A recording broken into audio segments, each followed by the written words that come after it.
Hello everybody, welcome back to Subarashiki Hibi. This is the last episode of everything in the initial story. Genuinely, this is the third and final ending of Jabberwocky 2. Feels very weird to say this, but at the same time, that's the thing that's even weirder, arguably. The fact that it's actually true.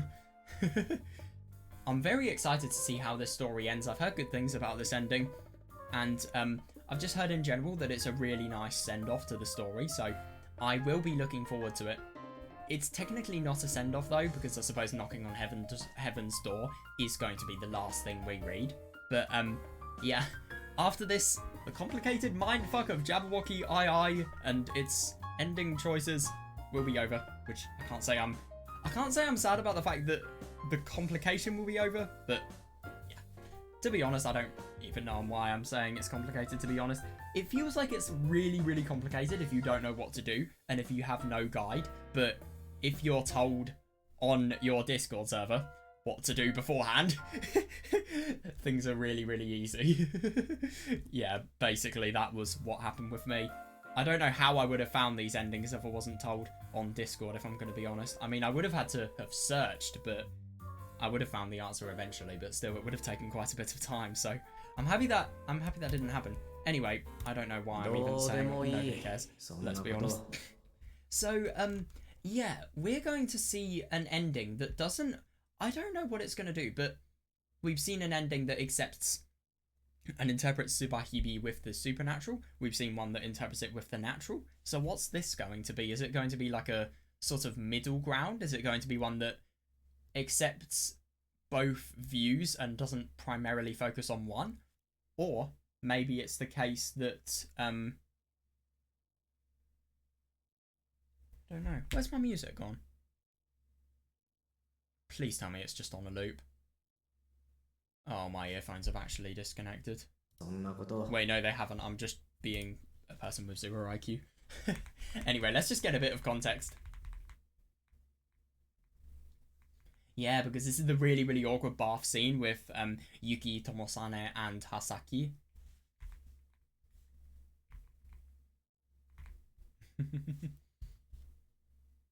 早く言って、約束なんだから。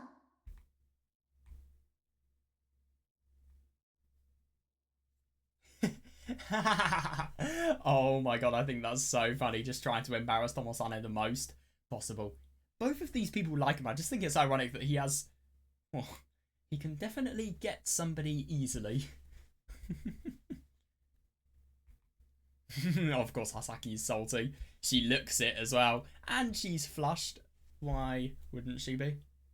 Especially after that route yesterday. Let's just say that. Well, yesterday, dude, it was 5 in the morning I read that. But you get what I mean.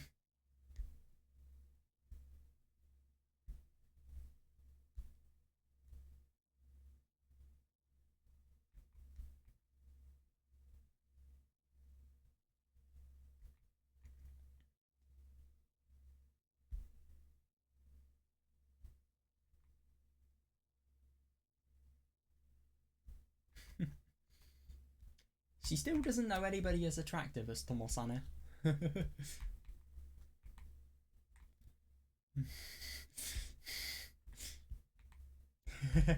I was thinking this exact thing. That's hilarious. Yeah, so it's basically just 2 people and 2 girls and 1 man. Yeah, it's a bit of a tricky situation at the moment. He doesn't accept anybody here.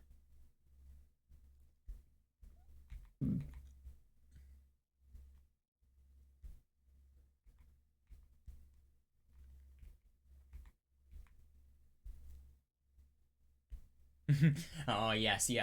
Because imagine liking Hasaki as a normal person would. As just a little sister. No, it obviously has to be further.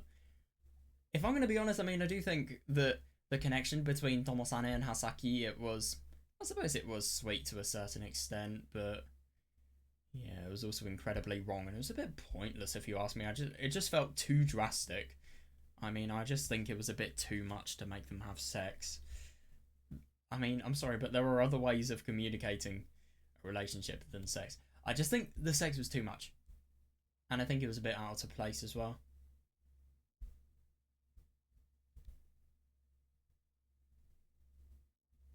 think it's a bit less out. I think it's way less out of place with Yuki. It just makes sense more to me.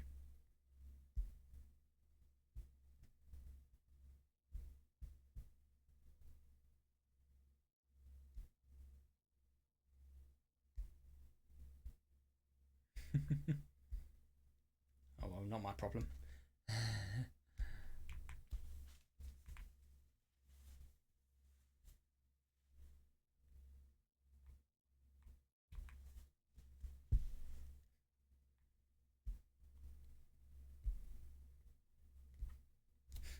You would, seriously. Oh well, not my problem. どうでもいいって、とも兄さん。 It is your problem, Tomo-ni-san. つうか出るぞユキ。 Oh, I see, so he exits. God damn, Yuki, I'm getting out. え、まだ頭とか洗って。 Huh? You haven't washed your hair yet? うるさい。 Shut up. Oh my god, he totally did. Wow, he really doesn't want to know of any of the embarrassment, and he pushes both of them away. I left the bathroom in a hurry. When I left, I turned and saw that Yuki had already disappeared. That's interesting. 無理してたのか。なんでこんなことのために無理をするんだ。But then again, isn't it funny to think about the fact that firstly, this is a very pivotal point in the plot, but secondly, it's also just because in the weirdest way possible, she just wants it so that Tomo-ni-san and Hasaki, they can get closer together, and a way she tries to do that is by making them as embarrassed as possible.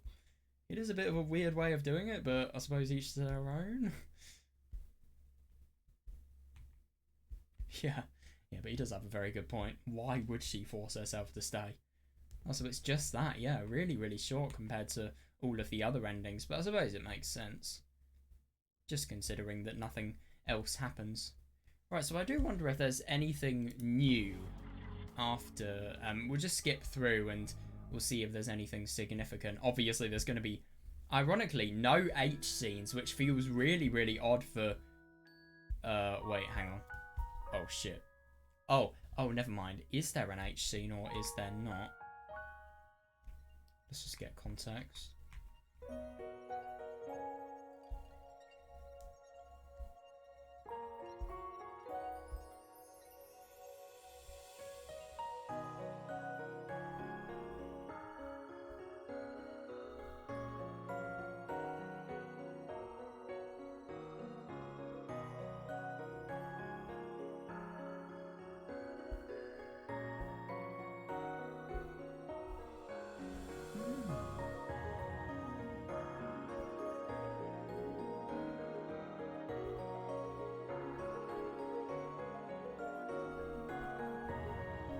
I wanted to be with Yuki, just like this. Oh, interesting. So that's the most awful thing. Tomo-ni-san is totally pushing Yuki away here, but I couldn't do that. Oh, that's actually really interesting. So he totally rejects Yuki and he totally declines her company just so that he has the possibility of saving Hasaki. Just like in Hasaki's route, really. Yeah, there was something that I had to do. I finally understood my purpose. 今日の間宮拓司の行動、 I thought so, yeah. そして心の動き、 Yeah, 把握できたか。 I do find it very interesting that Yuki really has no idea about just how much Tomosane is going to be defeated in these next few days, but also at the same time how much he's going to learn from that defeat and how much as a result of it he's going to become stronger. It really is impressive to see. Right, so what's going to be changed now? Anything? July the 13th. Oh, getting closer.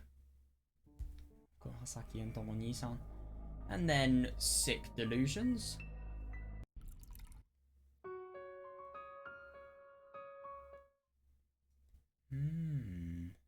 Wait, I kind of want to just read that again. Where was this?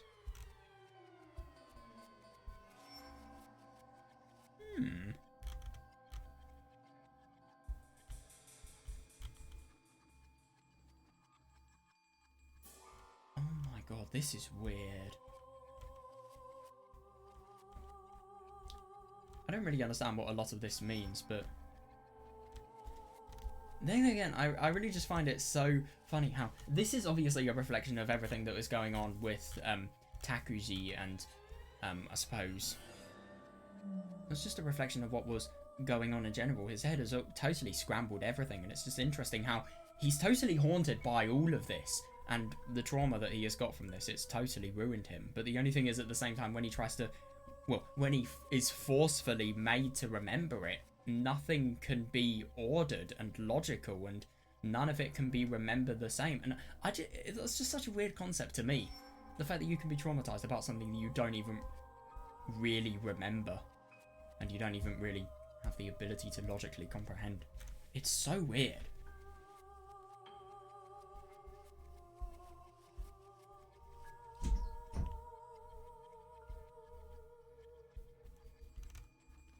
Yeah, God. And all of the really, really delusional things, I'm assuming they're just thoughts of Takuji's. Oh, God. Oh my god, that makes sense now. Yeah, oh god. Sanami Kotomi.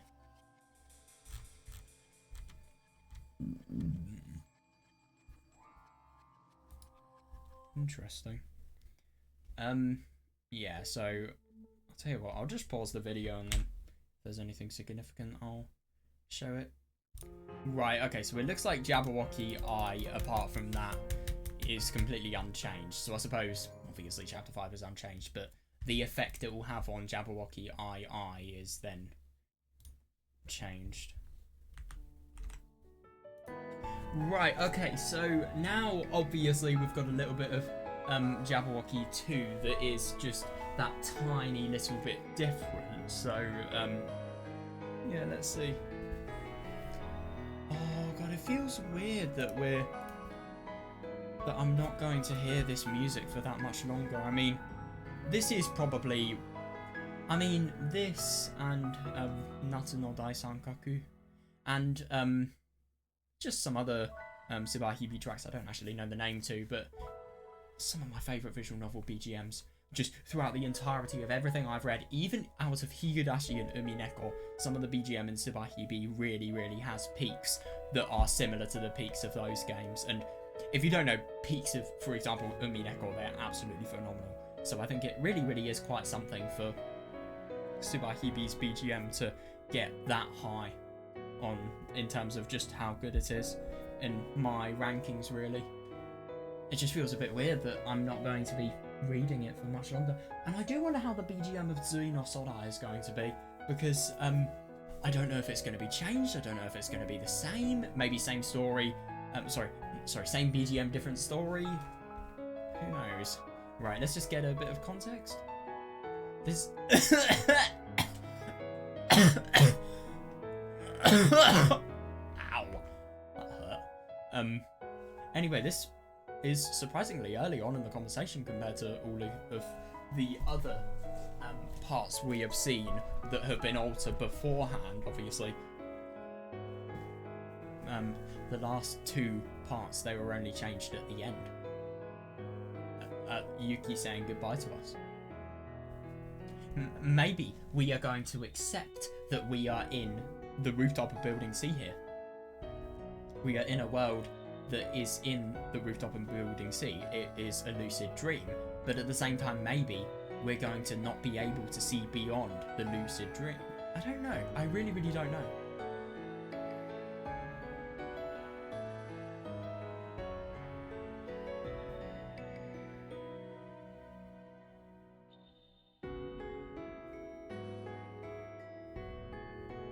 Yeah, totally.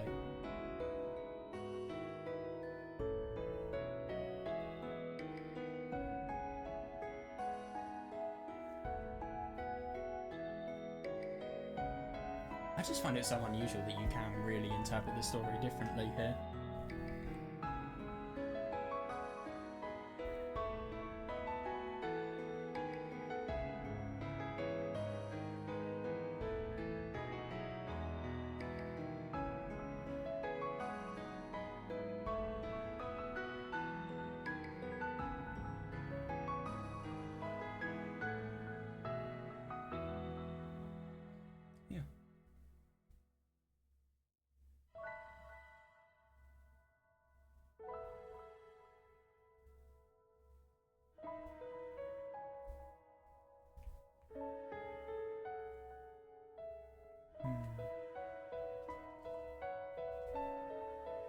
So, have we seen the... Oh no. I'm surprised we haven't seen Tomosane and Yuki totally reminiscing and Tomosane just being taken up by the fact that Yuki's hands are so much smaller than his and they are the same age. And just how perspectives of somebody from when they are younger change compared to when they are older. I see, then that... Yeah, he accepts that... Who's in building C? I see, then that dream I had... Sorry, let me just... Then that dream I had was all of my memories of the past. Is that it? そうなるね。 Yeah, that's it. 俺は死んだんじゃないのか。 I didn't die? 死んでたらここに立ってないでしょ。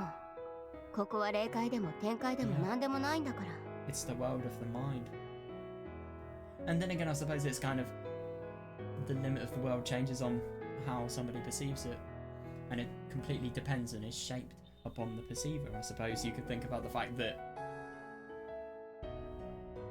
I don't know, I mean, this is not heaven and it is not hell. But at the same time, it is more a place of refuge that you, yourself, and only you can go to. And I suppose that is the limit of your refuge. I don't know.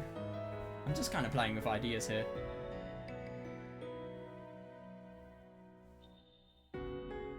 でもこのシートだって現実のシートではない。ユキが作り出した So も he の does か。 realise as well. どうなんだろうね。私もよくわからないよ。 Don't ask me, I'm not sure myself. ただわかることはさ、ここにないもの、それが重要なんじゃないの？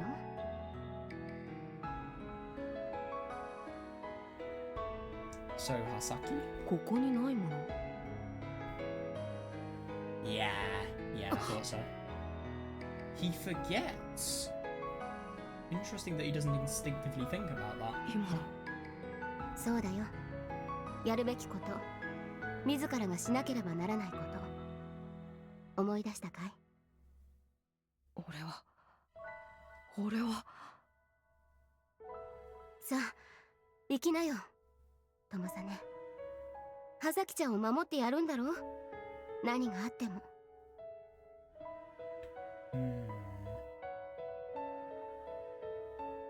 そうだ。俺は何があっても葉崎を。うん。いい答えだ。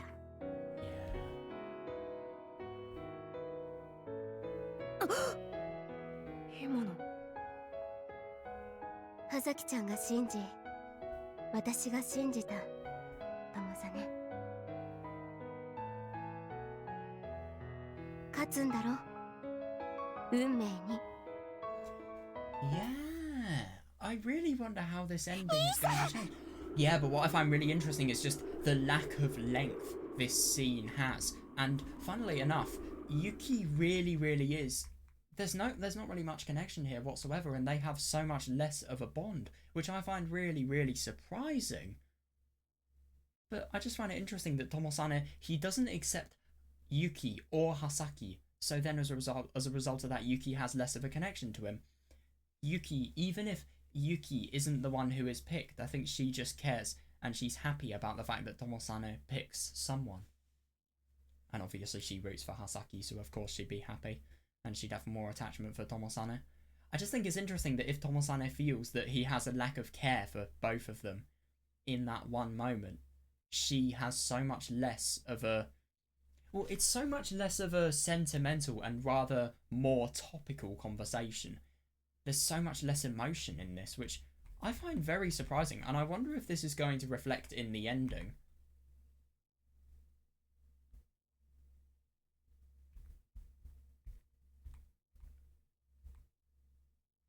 Still the same message though, which I find very sweet.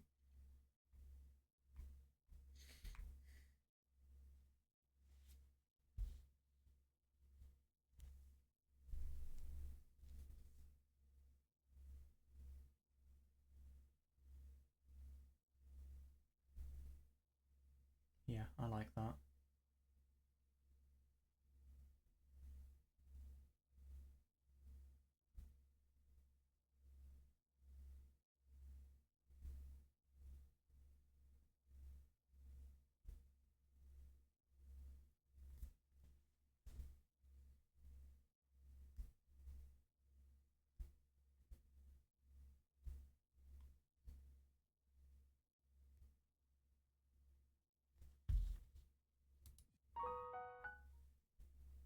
Oh, it's the same.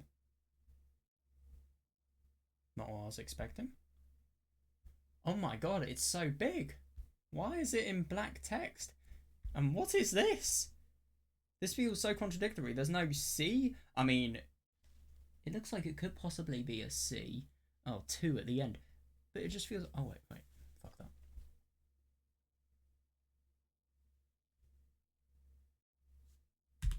That's interesting.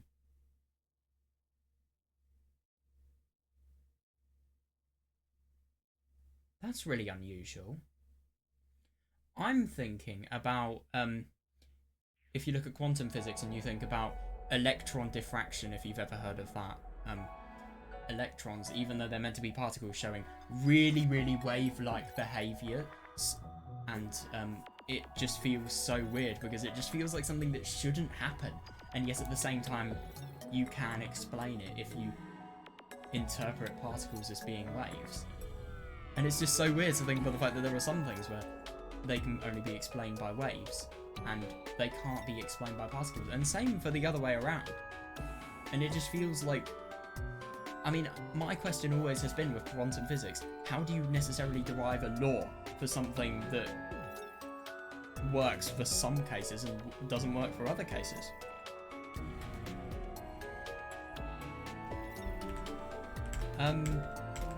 Yeah, that is an interesting little quote there, and yeah,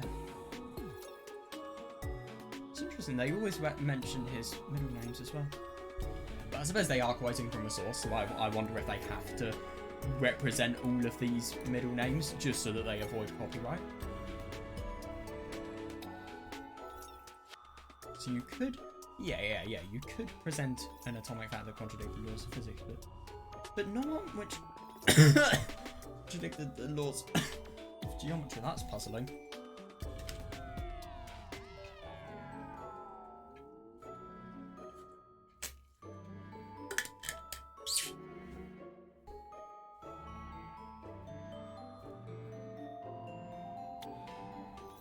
Yeah, that's unusual. Let's see if I can find anything. It's just weird to think about the fact that... Well, then again, I mean, I suppose if you think about, I don't know, electron diffraction for an example, I mean, okay, so the laws of physics are definitely broken, but at the same time, the result at which the electrons are producing, if you obviously have the correct apparatus, they are things, they are the expected patterns you would see for diffraction. So I wonder if you could then say that the geometry of that is the same, and it's something that makes sense. But I suppose it's really interesting that you can revise the laws of physics and what people know about physics all you like, but you can never revise what makes up those laws of physics. But surely you would have thought that... What I'm finding puzzling here is that geometry, I would have thought, could possibly be influenced by the laws of physics. Could geometry be changed if the laws of physics changed? I don't know, it's a bit unusual. Maybe whatever this is, and it feels really unusual here because we've suicided with Hasaki, but now it looks like we're in some sort of really philosophical scene with Ayana. I mean, let's be honest, this is probably going to be philosophical. Hill of Sunflowers wasn't too philosophical, but obviously wonderful every day. I mean, that, I don't think you could get more philosophical than that, even if you tried. Who's saying this? Who's the speaker? No one. A transparent light? No, that's not it. There's no such thing as a transparent light. Yeah, how could there be? Yeah. It's kind of like stained glass from Minecraft. If I'm going to be honest, that's where I was thinking. If it's white, then it's not transparent, so I guess it's only half transparent. But still, this isn't really half transparent. If I had to describe this, it's transparent white. That's weird. Oh my god, is this... Oh, what?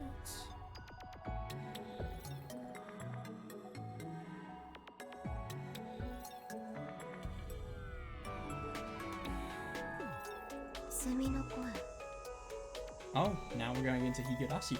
Okay, no. But, interesting that Yuki's the speaker here. Yeah, that's weird. I do wonder if you could possibly link this to what has just been said. So, the laws of physics, I mean, the laws of physics are totally the same. Wait, hang on a second.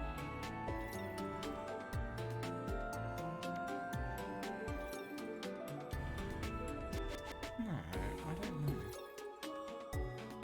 This is going to be hard to understand, I feel.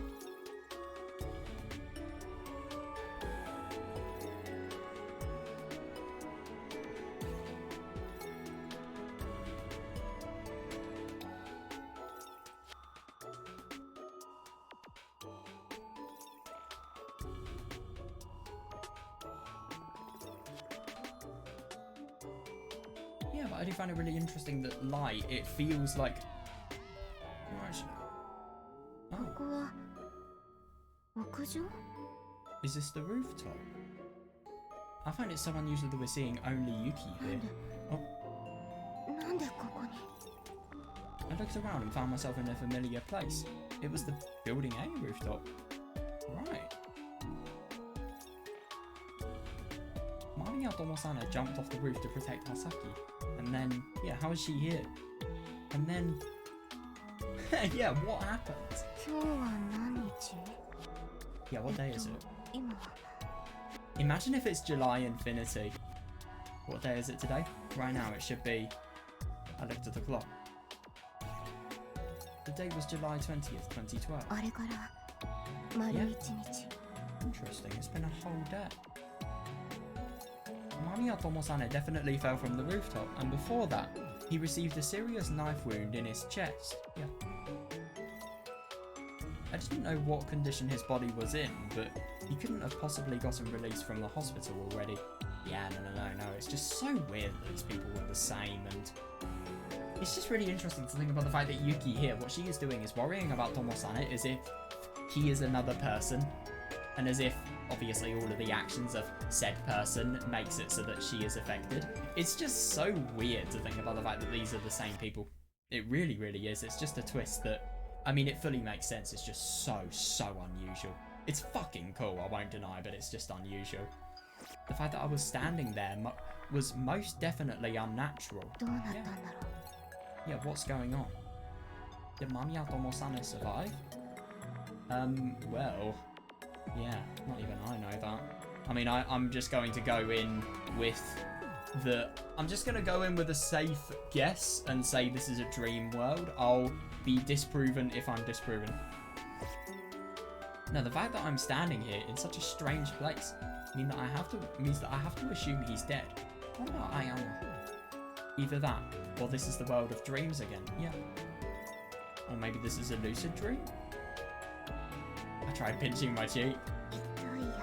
Oh, that hurts. If it was a dream, even a lucid dream, I would have felt less pain than normal. Yeah, fair. Since I felt pain when I pinched my cheek, that meant that the scene unfolding before me was real. Yeah.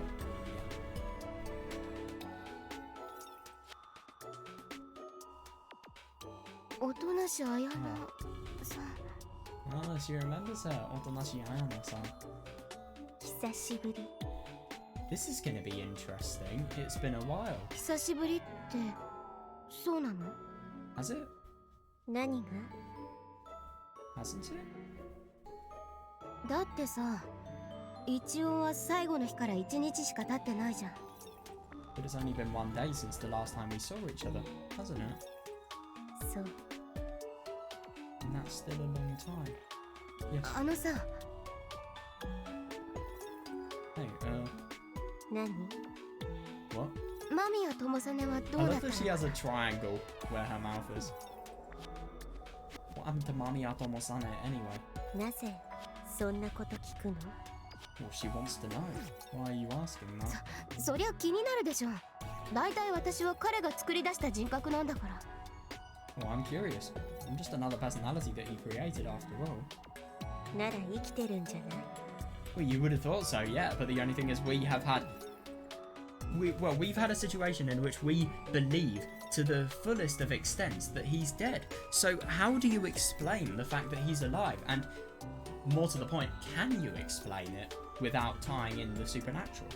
Then he's alive, right? 何それ What do you mean by that? 家庭一もしあなたが Yeah, we're going into proper 間 detective 宮 mode. 智 Nice. 実が作り出した人格の一つならあなたが存在することこそ間宮智実の肉体が存在する理由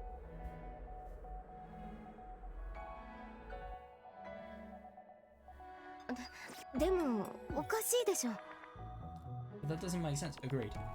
何が Why not? だってさあれだけの傷を負ってたんだよ Yeah, 一 why 日 do で you こん have な no 場所に来 wounds て as るわけ well? ないじゃん Surely if somebody suicided and they've got a big stab wound, you would notice the fact that you have very, very severe problems when trying to do anything physical. Yuki hasn't, firstly, I don't know, looked down at her body and felt disgust, or maybe she hasn't, well, when walking around and just trying to figure out what building C, or what she's doing at building A, sorry, not building C, building A, maybe it could be the case that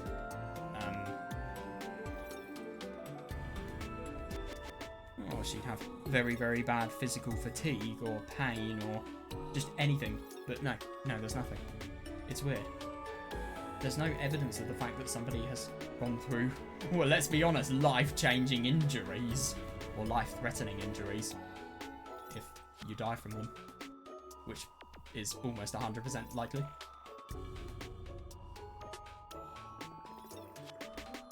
そう I agree.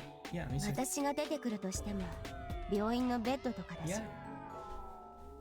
Even if a personality did come to the service, it would be in a hospital bed or something. なら家庭にあなたの存在が乖離性同一障害によって引き起こされたものでない Then hypothesis 2.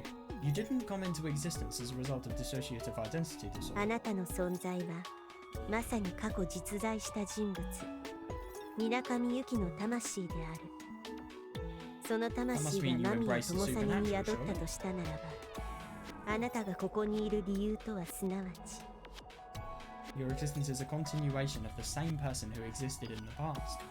You have the same soul as the real Minakami Yuki. If your soul merely came to reside in Mamiya Tomosane's body, then the reason must be... 間宮智実の死を意味する That must mean that Mamiya Tomosane has died. そんな No way. さらに家庭さんもしこれがあなたが見ている夢であるなら Well, how about this? Hypothesis 3. If this is a dream you're having, then... ば目の前にいる私は夢の産物 Yeah, it is, yeah. その過程も十分に説得力を持つ The Otonashi Ayana standing in front of you would just be another character in your dream. That hypothesis is always also fairly convincing. さてそのどれが現状説明として水上由紀さんはお気に入 Now then, which explanation for the current situation do り you お気 prefer? に入りとかそういう問題じゃないと思うけど Which do I prefer? That's not the problem at hand. 家庭4あなたは私が見ている幻覚私が作り出し You た can't 幻 even deny that, that's the worst thing. つまりあなたは存在していない And all of the narration that was produced by Yuki's internal monologue is just what Ayana is imagining Yuki to feel, and the entirety of the story's narration is a lie. Sorry, not this story, this ending's narration.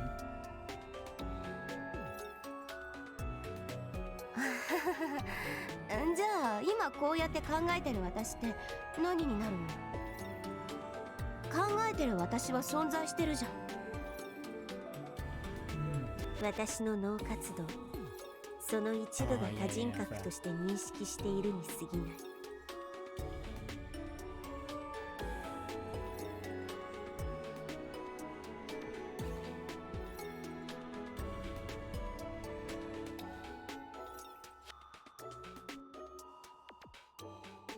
つまりはあなたが考えてることはあなたの存在証明にはならない今存在している水上由紀は私が作り上げた別人格であるという可能性は全く否定できない。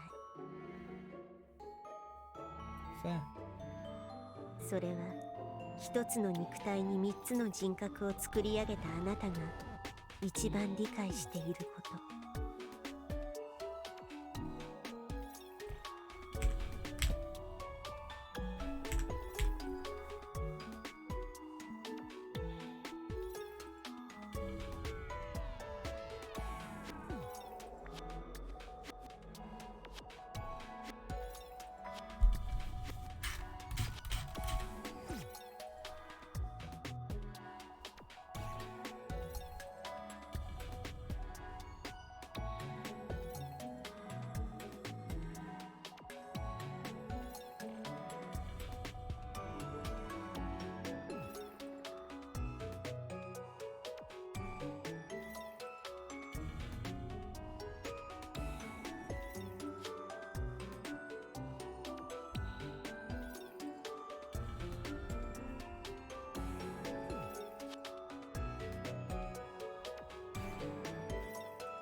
Could you imagine if just the entirety of the end of Jabberwocky II was a dream?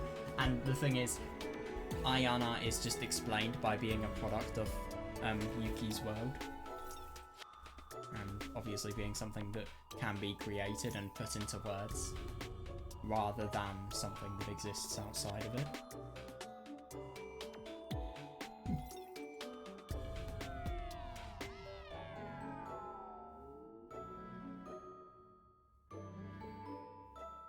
Yeah, I can see that.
So what I do find really interesting about Ayana here is just the fact that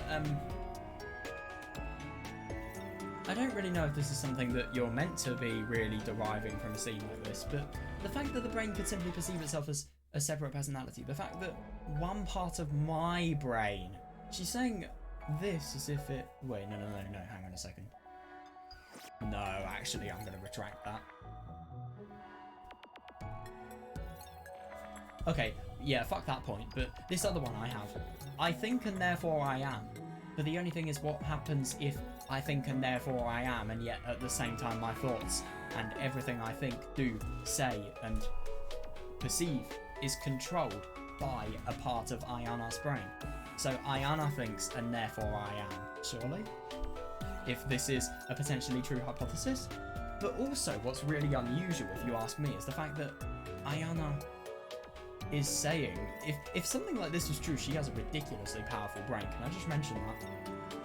Saya no Uta spoilers, but it kind of reminds me of Saya in a way, who is a Lovecraftian monster who really can't be, her essence really can't be truly put into words while being realistic. I suppose it can be described, but at the same time, it's not really a product of this world. But it is a product of reality, and it slowly becomes a product of Earth, I suppose.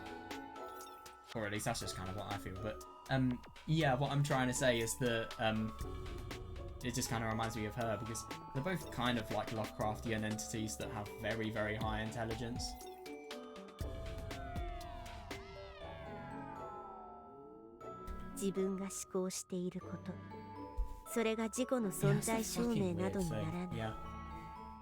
Yeah, and what if you're really delusional as well?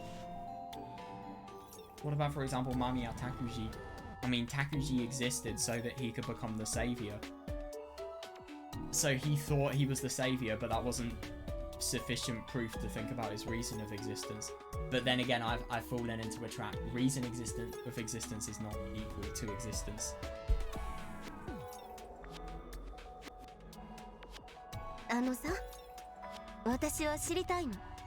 But I suppose you could definitely apply this quote to Kagami and Tsukasa. Like, when I say Kagami and Tsukasa, I don't mean substitute Tsukasa for Hasaki and obviously Kagami for the doll. I mean the personalities, Kagami and Tsukasa. There's something I'd like to know. What's that? Yeah, she's not saying, which is really weird. Like I was saying, what happened after everything that happened here? What? Really? She seems evil here. She seems like she has a devilish expression. But why? If you wish to know that, then you should just go find out yourself. You can open the door and go out into the outside world at any time. That's all you need to do.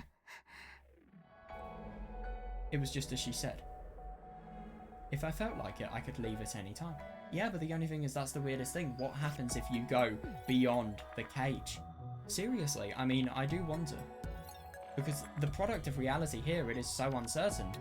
But then again, it feels like a cat box in a way, because you could quite literally open the cat box by checking what reality is and checking who's there. Could you imagine if this is like in chapter 1, where it's just a world of nothing? Also, by the way, I think I might actually... Where is it? I might turn the music down just so that I can hear the voice acting a bit more. Yeah, exactly. If I did that, then I could get my wish. I could see the aftermath of everything that happened. Yeah, true. So not only does she want to know what has happened to her, but also the aftermath of everything that has gone on with Takuji.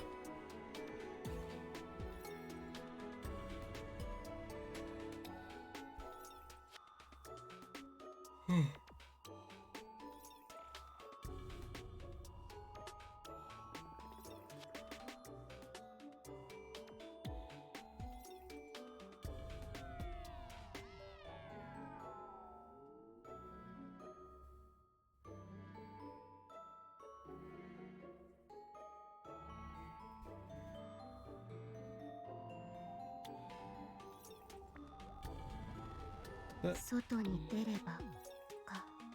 I go outside, huh? それもそれとして手だけど、聞いていいかな？何を？今日は何日？ She already thought she knew July the 20th. That's what her watch told her. 2012年7月20日。 Yeah, and she confirms it. Yeah, but then again, I mean, if you think about the possibility that Ayana, that Yuki... My god. Yeah, which means that tomorrow is the first day of summer vacation. そう。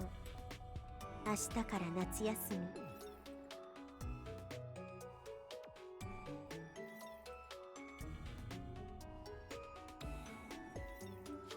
Yeah.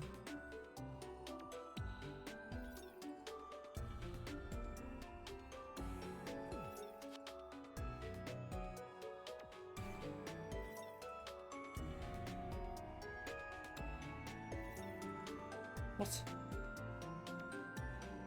Huh?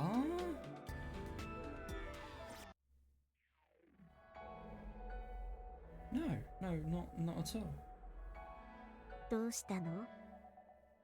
綾菜さんの家庭ってそれで終わり？家庭まだ欲しい？ Isn't it interesting, her expression here? It really just feels as if Yuki is being led into a path that is completely messing with her brain, and she's voluntarily doing it. By trying to seek more answers, she is seeking more questions, so then it is harder to seek more answers. I suppose it's just positive feedback in a way. 説明ならいくらでもつけられる。 Seriously, yeah, that's exactly what I'm thinking. それは人が望んだ数だけ増やすことが可能。 We can come up with as many explanations as you would like. It's possible to create as many different annotations for this world as you want. Yeah, it is. Let's say that, I don't know, what's the most ridiculous thing you could think of? And just put it there. You should just get some of the worst show writers in history and then make them try to explain that with their really, really shitty show writing. Because let's be honest, a twist like this, it could totally suffer from Deus Ex Machina. Or however you say it. それがお望みであるならば、いくらでも。 Yeah. If that's what you wish, then we can make as many as you'd like. 拓司くんが言ってた。対の空って何？ What is the end talking about? あれってさ、琴美さんの予言にも、白レンゲ協会の予言にもない言葉だよね。Really? I thought it was one. That is a word which wasn't in either Kotomi-san's prophecy or the White Letters Association's prophecy. 対の空。そのまま終わりの空。 Yeah. Tsui no Sora. It's just the sky of the end. あの名前って誰がいつつけたんだろう。 1999, obviously. Who gave... What, whoever... Oh, wait, what? Who gave it that name and when? Memory. 記憶？ Memory? 幽霊部屋。対の Spirit room in the sky. What? 空。覚えてる。 Ah, I wonder what this is. So you do remember it? 覚えてるとか、そんなの記憶違いでしょ。 I remember it? Those memories can't be right. そうなの？ Really? だって、あれ、おかしいでしょ。 But that's really strange, isn't it? 何が？ How so? だってさ、あれって、私が高島さんの自殺に巻き込まれた時に見た夢でしょ。だったらおかしいじゃん。何がおかしいの？だってさ、もしあの時高島さんの自殺に巻き込まれてたら時間軸がめちゃくちゃだよ。その後また私は高島さんの自殺を経験するんだから。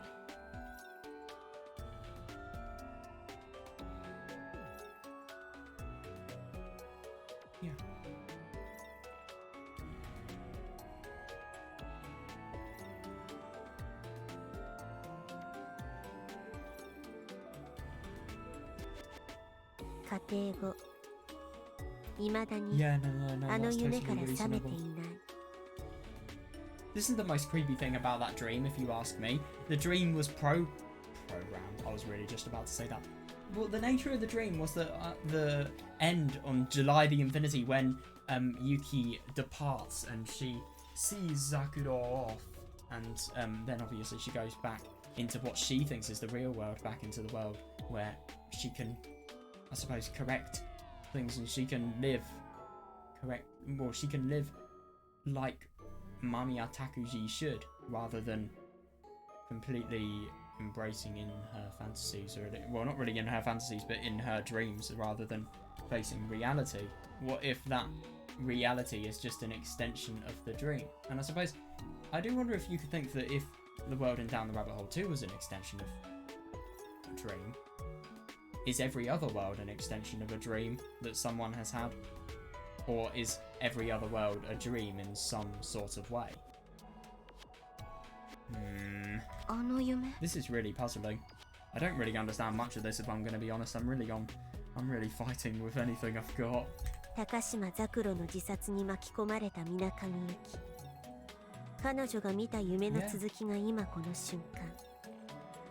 The Minakami Yuki that got dragged into Takashima Zakuro's suicide is still having that same dream at this very moment. 夢？これが？ It would explain everything, but where's the ど real う考えても Yuki? 夢っていうには。 And then that's the weirdest thing. Does the real Yuki exist, or is she just simply a part of Ayana's subconscious, for example?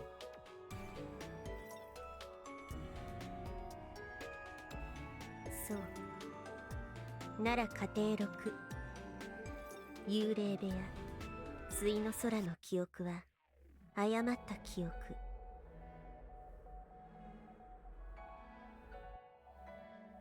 度重なる人格の入れ替えによって起きた記憶混乱が見せた夢。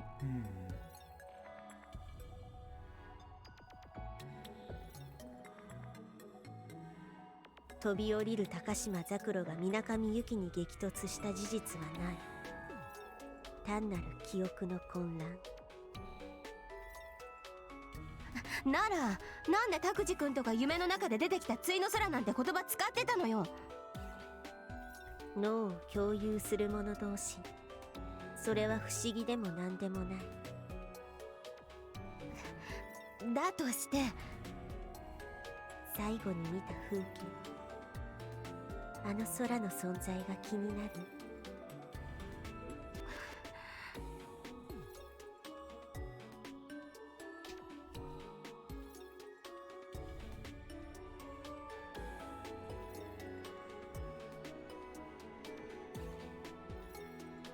繰り返される世界、ある地点か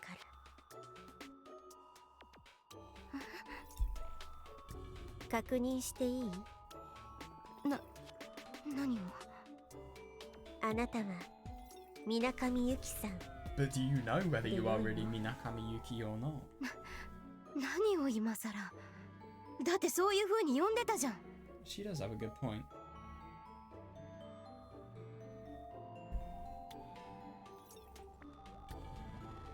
ユキさん、水上由紀さんって誰？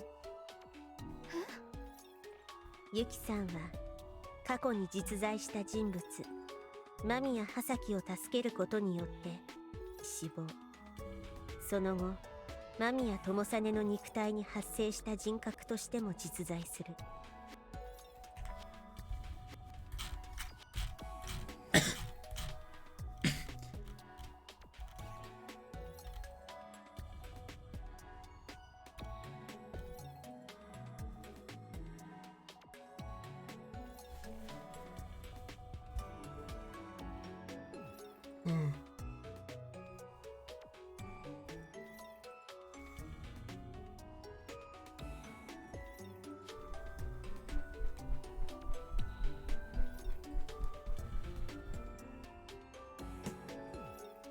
It's interesting to think about the fact that the world, whatever this world is, the fact that it feels like a world that properly encourages the thinking of Yuki, because if there was a true, if in the world there was a true indication of the fact that a crime scene with just a magnitude as big as the one that Takuji has started, you would have thought that maybe there would be solid proof that there was the crime scene, but there isn't, no matter where you look.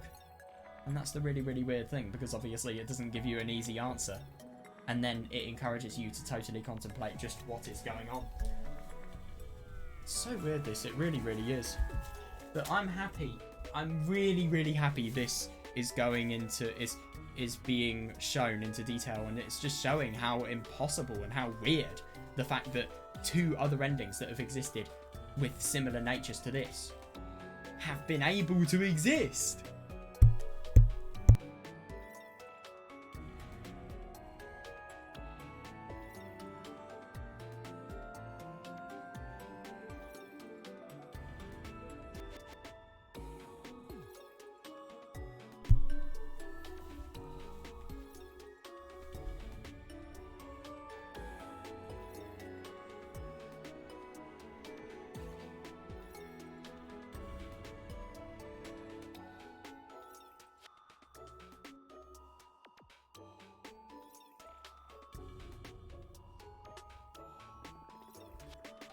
I mean, I do understand that the world progresses, but at the same time, it really makes you question the nature of this reality. Sorry. My bad. For thinking that this could so easily be explained.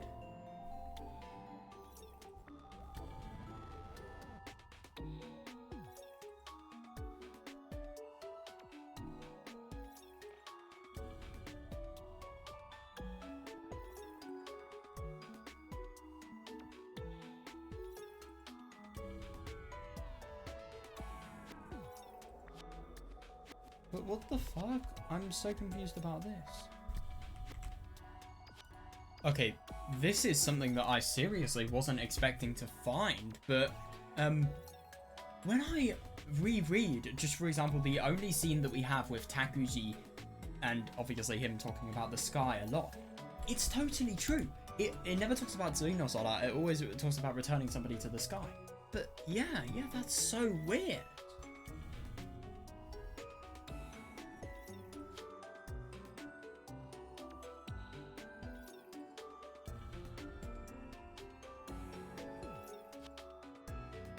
But isn't it interesting to think about the fact that reality here, it's so weird to think about the fact that reality, I mean, that just feels like a word that should indicate a sense of ability to comprehend what is going on. But isn't it funny, this kind of reminds me of real world as well. No matter how many times, well, no matter how real reality feels, it's only because of people's interpretations that individuals can make sense of it.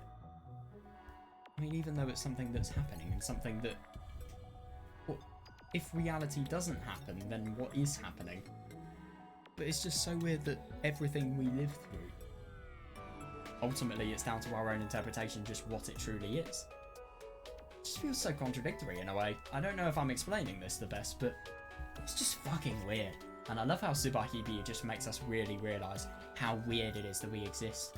But I really love what Yuki was saying in, I think it's Hill of Sunflowers, just don't be shocked by what's in the world, but the fact that it can actually exist to begin with.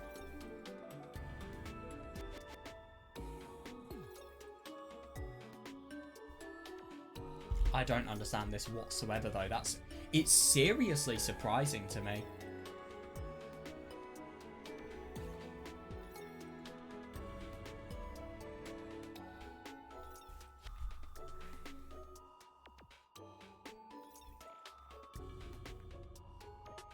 But, I mean, yeah, why Tsui no Sora as well? Why not, I don't know, Owani no Sora, or... I don't know if you could say this, but Shuryo no Sora? Or Saishu no Sora? Oh my god. So, Tsui... I've only heard Tsui ni in Japanese, nothing else, but... I suppose Tsui, Shuryo, Owari, and Saishu. And I suppose Saigo, but that means more last rather than end. But still, those are 4 different ways you could say end in Japanese, technically. I mean, they'd have different uses, but yeah.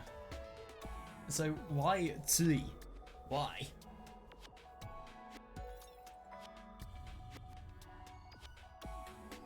What is this though? I don't get this. 幽霊部屋水の空幽霊部屋水の空 Yude Beya? Is that what she said?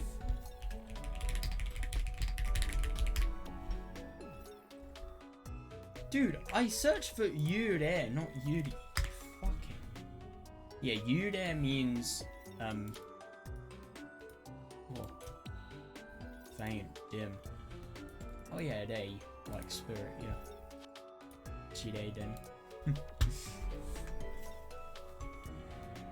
Shindeibyo. You know what I'm talking about, you know what I'm talking about.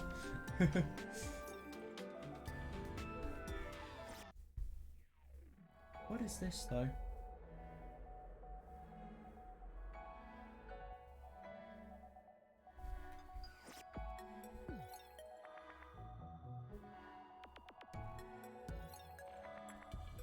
Wait, so, okay, to be honest, I feel like this is just one of the aspects where I thought I really knew where Tsui no Sora came from, but the only thing is I've I've never thought about it. I've never thought about how ambiguous the origin is, and it's so weird that this is truth. But the only thing is, I mean, so Tsui no Sora was first seen in Zakudo's suicide, but then I'm assuming that Takuji has adapted all of the memories from that dream into his own state of things. But where's the possibility of denying the fact that this is all a coincidence? But at the same time, if it's not a coincidence, then how do you possibly interpret it? Because the nature of reality here is so ambiguous that it could take 1,000 retries, 1,000 hypotheses, and yet you may not be able to reach the truth.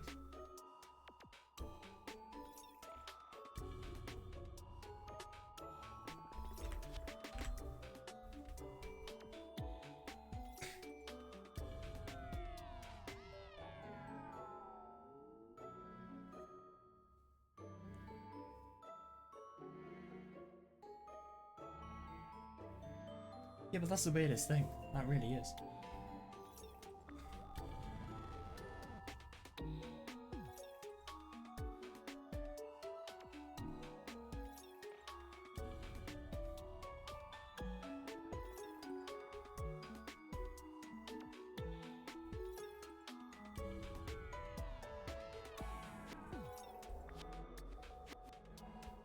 Yeah, I like that.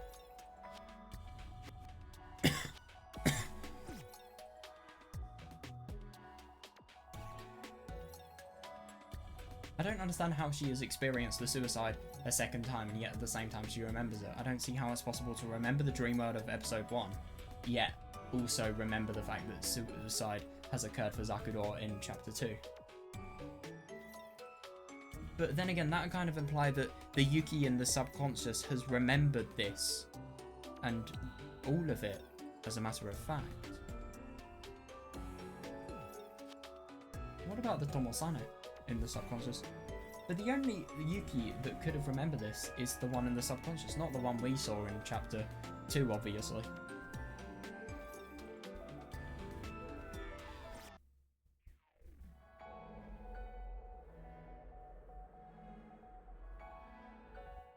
Yeah, that's a really weird prompt. What is the spirit room, though? I really do wonder.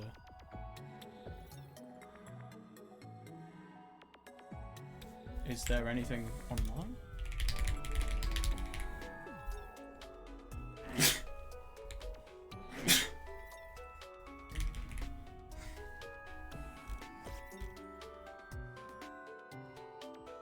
Right, okay.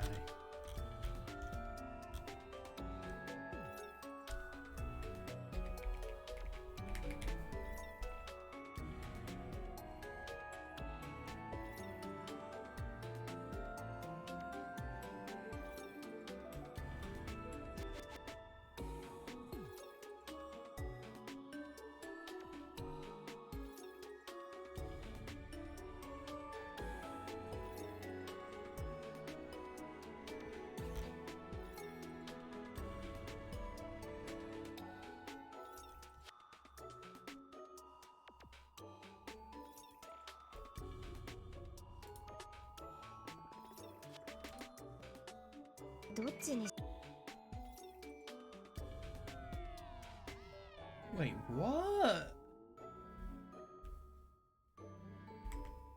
Oh shit. So this is what's meant by the spirit room. This place here. That was not what I was expecting. But not at all. Wow. Yeah, no, I really didn't expect that. Interesting.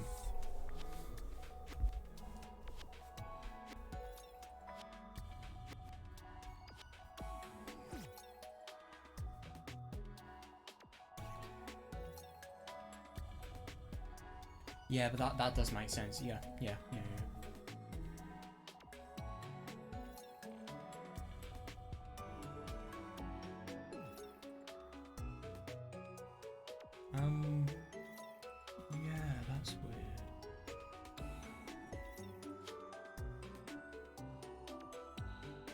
hate that she doesn't even know anything about the validity of her own memories.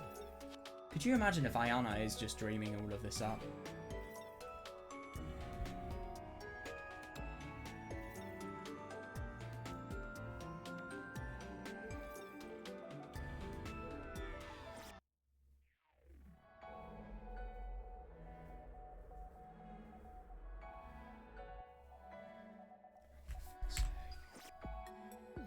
I'm just genuinely impressed how much this story in this ending is changing my view on Subarashiki Hibi entirely.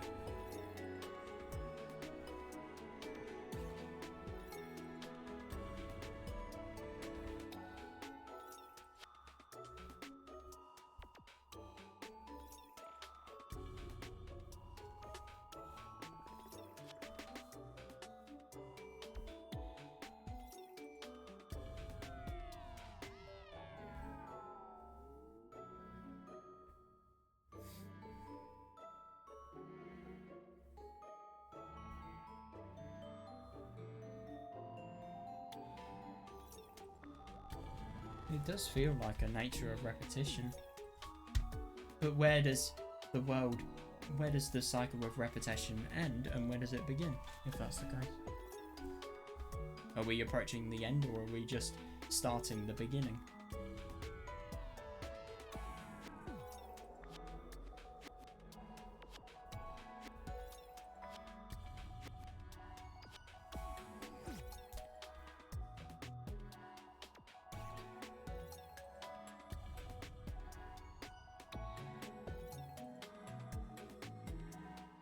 Yuki-san was a person who existed in the past. That person died in the act of saving Mamiya Hasaki.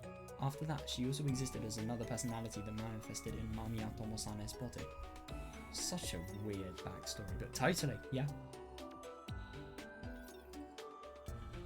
ならば、今あるユキさんは誰？死んだユキさん。それとも、間宮友実が作り出した人格としてのユキさん。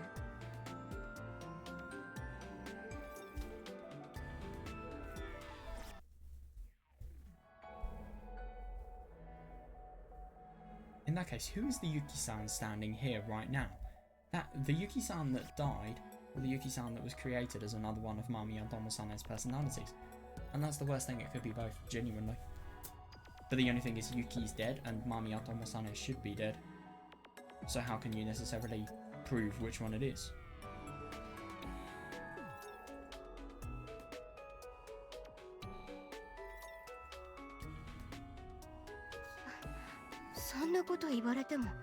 Yeah. And that's the worst thing, she genuinely doesn't know because she can't trust her memories whatsoever. Because the thing is, the worst thing is, you can never trust your existence because there are so many ways of explaining it, and if you ask me, this is a way to break a person. It really is, just overwhelm them with so many ways of explaining the unexplainable that they can't fully find their belief. Obviously it could really go the other way, because if Yuki goes, if in the best case scenario Yuki will be able to make the most informed judgment from hearing the most about herself. But in the worst case, obviously, the complete opposite happens. わからないから、 Yeah. 私に尋ねている。最後の注釈。ユキさんに質問です。Oh God. Okay, teacher. この世界にはいくつのユキさんが存在しますか？ That's the thing. How do you know? Oh my God, that's a really good question. Look, genuinely, that is a really good question. Oh my God. Yeah, how many do exist in the world? Because, obviously, you would want to say 2. But then obviously you think, what does count as Yuki? Does it count as the Yuki who lived and breathed this earth? Or the soul of Yuki who lived and breathed this earth? Or does it count as both? And obviously, what is the nature of the world? You can't fully answer that question until you know the nature of the world. Maybe this is made not to be understood by Ayana. 一人は沢井村で生まれ、沢井村で死んだ水上由紀さん。Oh yeah, of course, the もう subconscious 一 and 人は the Yuki 間 that is 宮 totally 友実が oblivious. 作り出した人格としての水上由紀さん、そして私と話している今この場に存在する水上由紀さん。 One Yuki-san was born in Sawaimura, and she died in Sawaimura. Another one was created as one of Mamiya Tomo-san's personalities. And then, one more Yuki-san exists, who is standing here, talking to me. Yeah, why was that Yuki-san that was created who was totally oblivious to everything and fully followed the patterns of Takuji's delusions created? And then, why is Yuki also the person who is someone who doesn't feel like she should be in Takuji's head? There. さて問題です。あなたは何人目の水上由紀さん？ That's the problem. How many Minakami Yuki-sans came before you? そんなの知らないよ。っていうか私は私だ。 There are, though. そんな何人もいない。 I don't know. Wait, I'm me. There aren't any others. 沢井村で死んだ由紀さんも、友実くんの中の由紀さんも、今いる由紀さんも同じ。 The Yuki-san that died in Sawaimura. The Yuki-san inside Tomosane-kun. Yeah, and the Yuki-san here now are all the same. だったら、他に存在するかもしれない由紀さんは、 Yeah. Then what about the other Yuki-sans that might exist? I mean, I suppose a bit of proof about the existence of another Yuki-san is the fact that when Tomosane had the Yuki-san that was totally at vulnerability towards his delusions, that Yuki-san was then somebody who they advanced more and more and they learnt more about the nature of their world, and obviously that led to being defeated by Takuji technically. But then the only thing is that's really weird about that is as she gradually tended towards somebody who knew more about the world they were in, what happened to the other Yuki? It's such a weird question, it really is. 他に存在するかもしれない私。 Yeah, because how...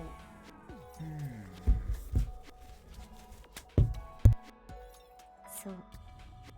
他の人格で発生した由紀さん。それもまた由紀さん。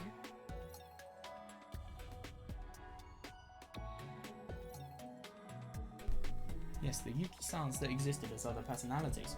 Would they be you as well, Yuki-san? そんなの知らない。というか、私がそんなに存在してたまるか。 I don't know. Were there really that many of me? でも、事実として一人 Yeah, では yeah, ない。 totally.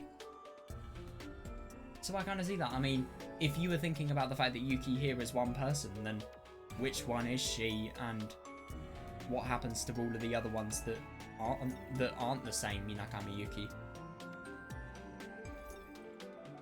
高島ザクロさんの自殺に巻き込まれた由紀さん。 Jesus 沢井 Christ, 村で yeah. 死んだ由紀さん。友実くんが生み出した由紀さん。そしてここにいる由紀さん。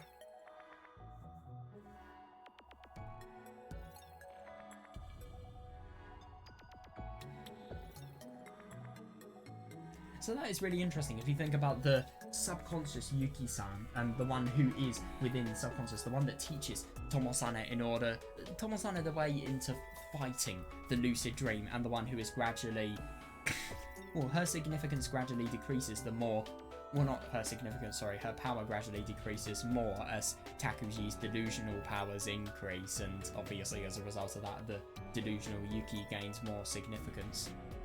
But, yeah, it's really weird to think about the fact that that Yuki was always existing within Tomosane in a way. そんなの知らない。私は私だ。 I don't know, I'm just me. The only thing that I find really unusual about Subarashiki Hibi is the fact that when we are shown, for example, in Chapter 5, we're shown lots of alternate explanations for different personalities and what they are experiencing. But the only thing is, all personalities, they all have different memories that have been inserted into them. Well, no, not inserted into them, but they have different memories of what they have perceived, even though in some situations they have perceived it at exactly the same time. And I mean, I think the best example is Tomosane and Takuji And oh, I suppose any conversation with Tomosane and Takuji, actually, because, or no, actually, even better example, with Yuki and Takuji, when Takuji's doing his savior speech, he is making a speech in front of loads of people, and yet Yuki at the same time is protesting. I mean, how is that seen to everybody there? But what the weirdest thing is, that Yuki has memories of protesting, but Takuji also has memories of doing his speech in the school. I mean, I suppose here, you could probably say that Takuji was the one whose memories were real, and the ones whose memories did truly happen. Because obviously, we've got the proof of the teacher being here, and obviously the class president. Wait, no.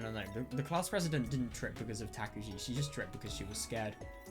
But then she was scared. Why was she scared? But yeah. And also the fact that the class president actually had to leave the classroom in order to go to the principal's office to. No, sorry. Wait, it was Kiyokawa. Well, to get her, basically, to get help. But yeah. Because of the fact that Yuki's memories weren't real, that means that they must have been inserted into her, and her memories, the true nature of what genuinely happened and what that body was perceiving, is completely lost.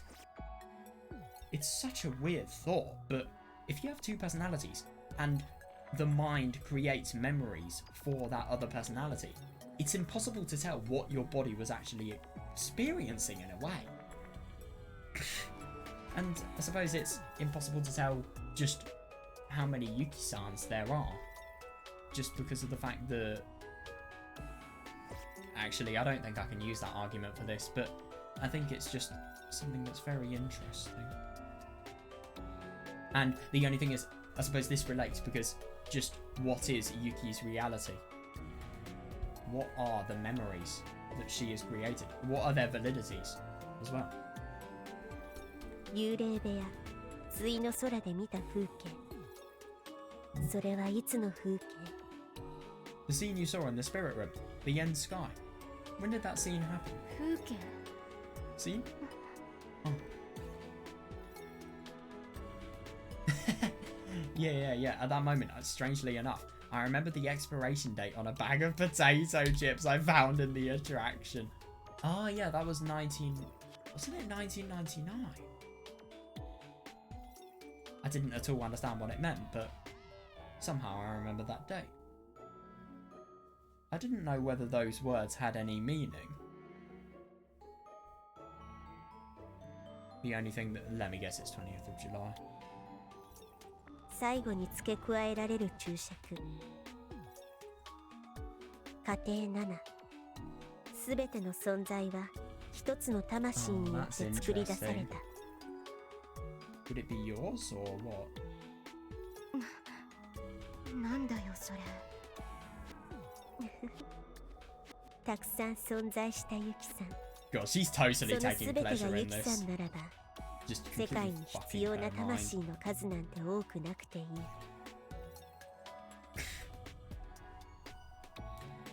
If all of the different Yuki-sans that existed really were Yuki-san, then the world doesn't require many souls to exist.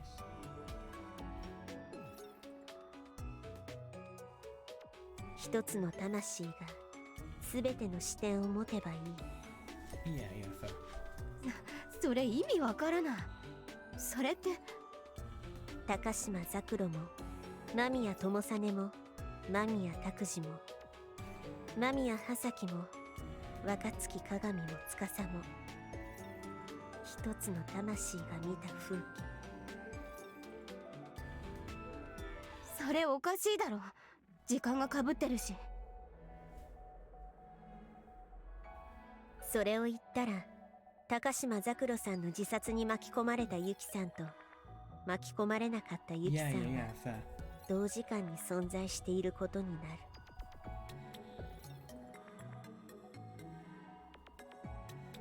偏在転生。 What does ubiquitous transmigration?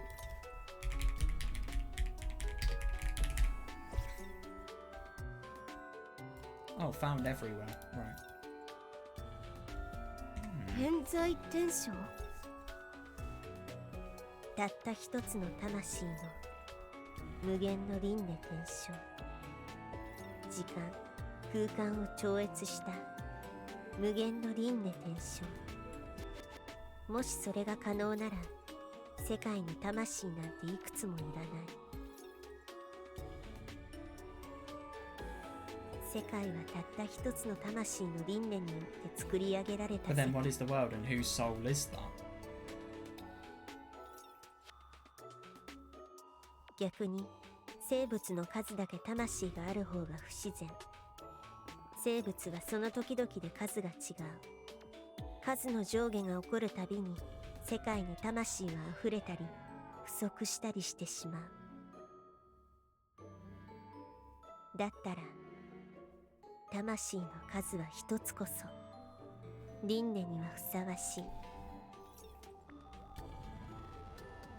たった一つの魂がすべての生命に宿れば問題ない。そんなバカバカしい。そう。この説明こそ世界の謎を多く解き明かすとも言える。例えばどんな？なぜ人は他人を理解できるのか。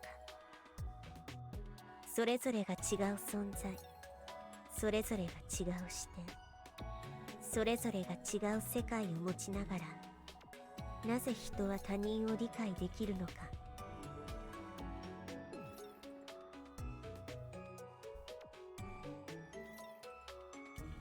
Isn't it really interesting to think about the fact that here she's posing questions really similar to that of how Takuji would pose questions?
This is just really, really weird though. I mean, the soul saw each and every one of those scenes, so that's what I find even more odd.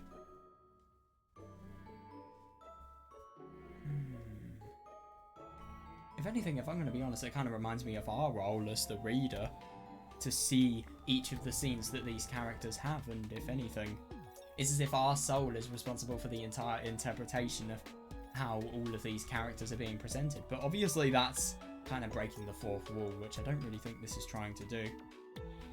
But it's just interesting that you can kind of think about that from all of this.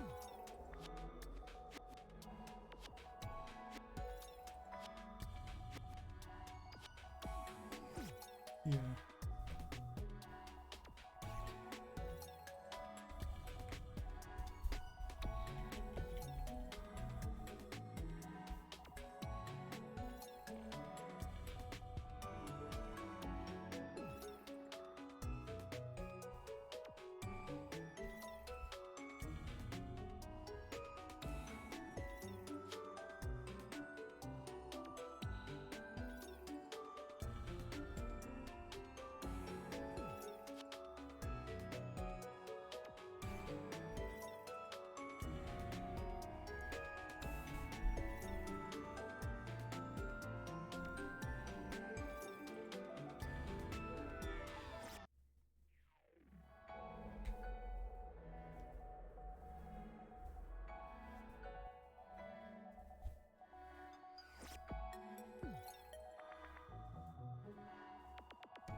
So every person is a different existence with a different perspective. If every person has a different world, then how do people understand each other? 説明することはできない。 What are you trying to say? The fact that everybody has the same soul, but their world is shaped upon their limits as people. But if they have the same soul, then why would they have different limits? So why would their worlds differ? Why is there anything different if that's the case? Why are people not just the same?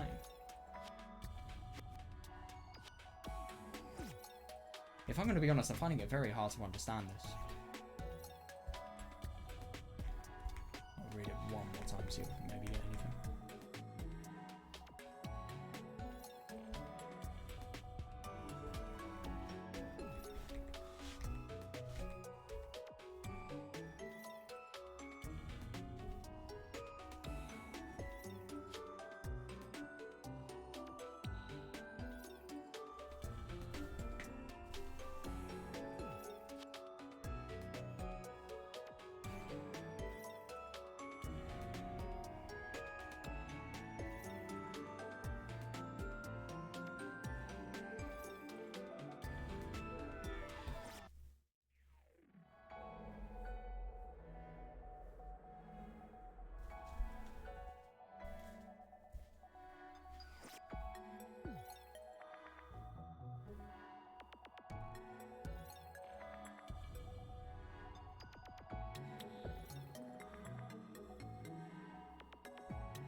同じ赤色を見たとして、なぜそれが同じ赤に見えていると考えられるのか。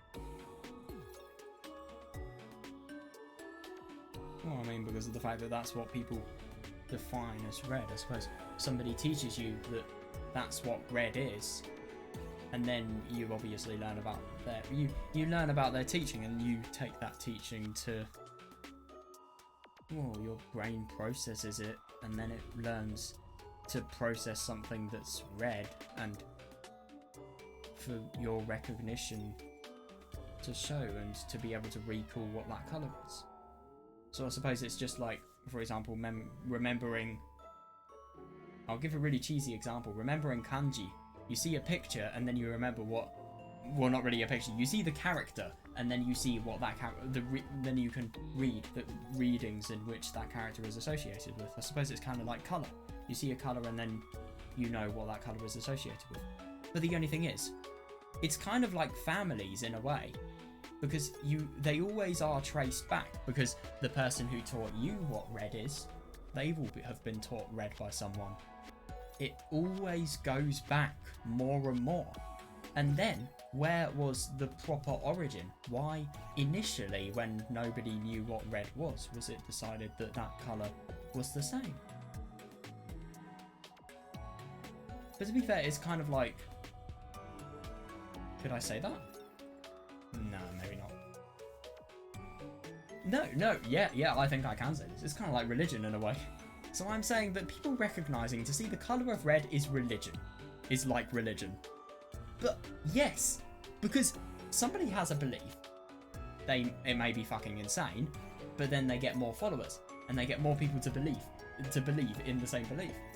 But people see the colour red, and then they tell others that that's what they think the colour red is, and then what the sight is and how it's recognised is just generally passed down, and now it's as if it's been passed down to the entire world. And it's just so weird that there are so many concepts that exist like that. But Ayana's probably going to say, rather than the colour being passed down because of, I don't know. Could you maybe say that one person's idea is entirely dependent on how people perceive colour? Could, for example, I don't know, let's say blue be considered red, blue be named the colour red? This is actually a really weird concept. It could have been, in theory, if that person had decided to assign that colour to a different word. But the only thing is, I mean, if you can put things into words, then the words in which they can be put into, they were decided by someone. And then they were passed on, and on, and on, and on. So I suppose. Oh, it's such a weird thought. I like this. 友実くんが言った思考実験。上下左右反転するメガネの世界。Oh, when was this? I forgot about this.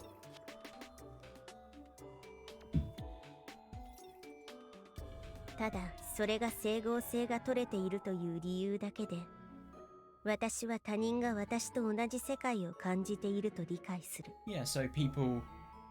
I suppose people have a consistency in the fact that they view red as the same colour. But where does that consistency come from? And why do our brains recognise the fact that it's red? Well, like I said, I think it's because of the teachings and them being passed down. Just like religious teachings. I just hate that that actually kind of works. That's the weirdest thing.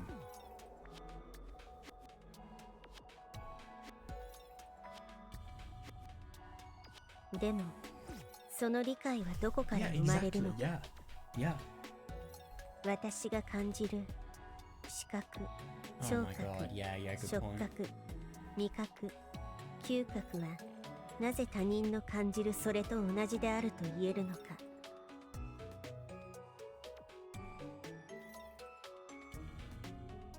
How could, for example,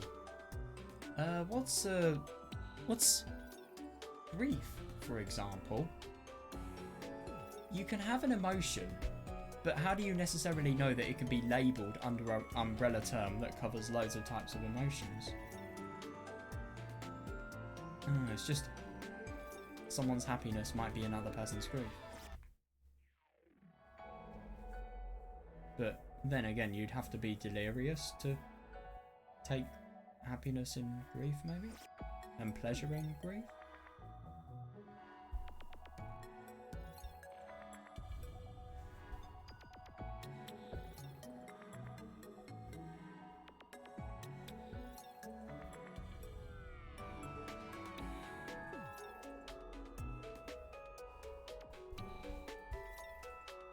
But the only thing is, this consistency is totally wrong, and it depends on a range of factors. Maybe not red as a good example, but what if there's another colour that people can... Maybe, let's say there's one colour given to one person who's not colourblind and one who's given to one who is colourblind. Because of this other person's colourblindness, they will think that they are seeing the same colour as the other guy who isn't colourblind, but at the same time they're not. There's a lack of consistency within their worlds, which means even though they perceive the same thing, where it comes from in reality is different. And I do wonder if that's kind of like the worlds in Subarashiki Hibi.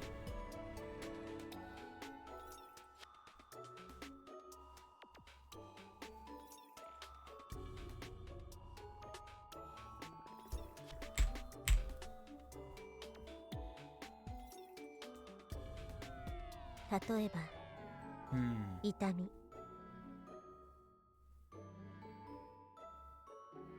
私はなぜ他の人の痛みを理解できるか。それは表情、振る舞い、その他発せられた言葉で理解する。The only reason we learn signs of pain is from society and from people telling us what those signs are. It could have just come from one person very, very long ago. An identification, a means of identifying pain. It's so weird how human beings have evolved from primitive species towards us.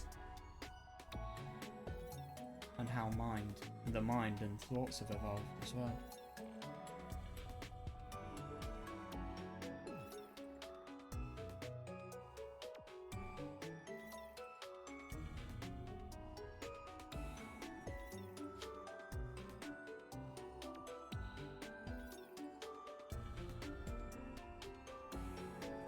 Toいうのは説明にならない。その場合に私が知る痛みと他人が感じている痛みは別物かもしれない。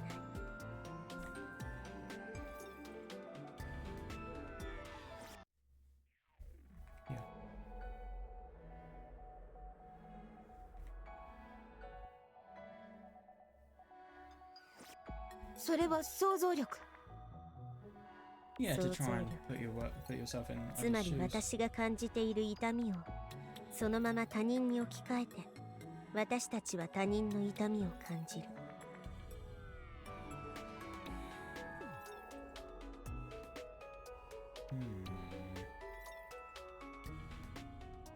I can kind of see that, yeah.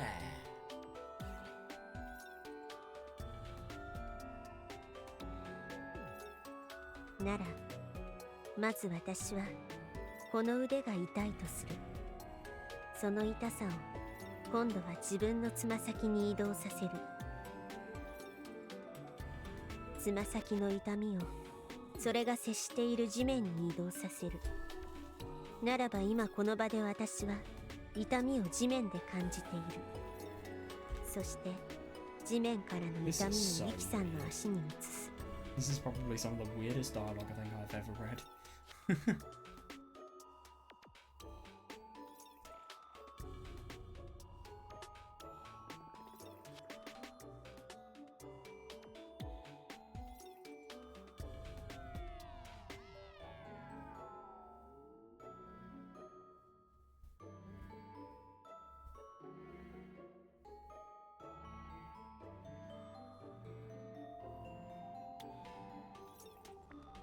私は自分の感じている痛みをそうやって他人に移動させて感じている。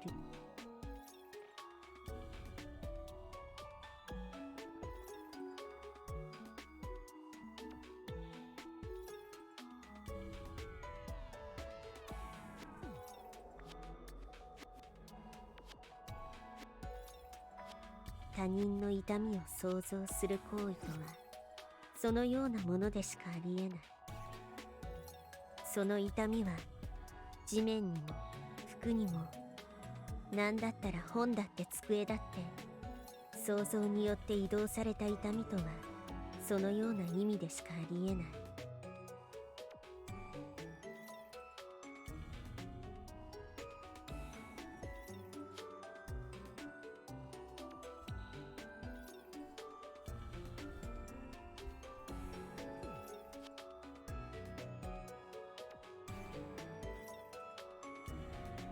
私は私が感じるものとしての痛みに基づいて Yeah.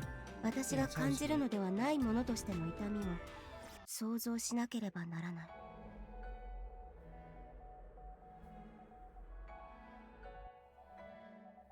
その議論、哲学者ビトゲンシュタインのものだよね。I think it's so funny hearing the Kana version of Wittgenstein. I'm honestly surprised I haven't heard that more before now.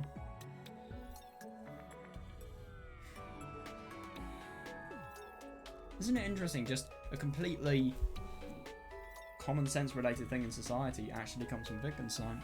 That's really, or at least maybe a belief like that, or just that way of thinking was popularized because of him. But then again, it kind of goes, that kind of contributes to the theory of why people recognize the same color as red and their worldviews are consistent, even though they can never possibly know their worldviews are consistent. No, actually they can. But anyway, what I'm trying to say is that yeah, it's an idea, and then people find that idea interesting. That idea is spread, and it's spread, and it's spread, and in the best case scenario, it becomes a widely said phrase. 他人の痛みを感じるとは想像力で自分の痛みを移動させるような行為ではない。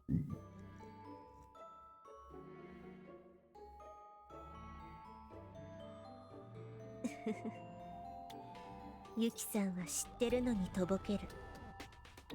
God, that's so brutal. なぜ自分と他人とで痛みは同じ意味を持つのか。なるほど。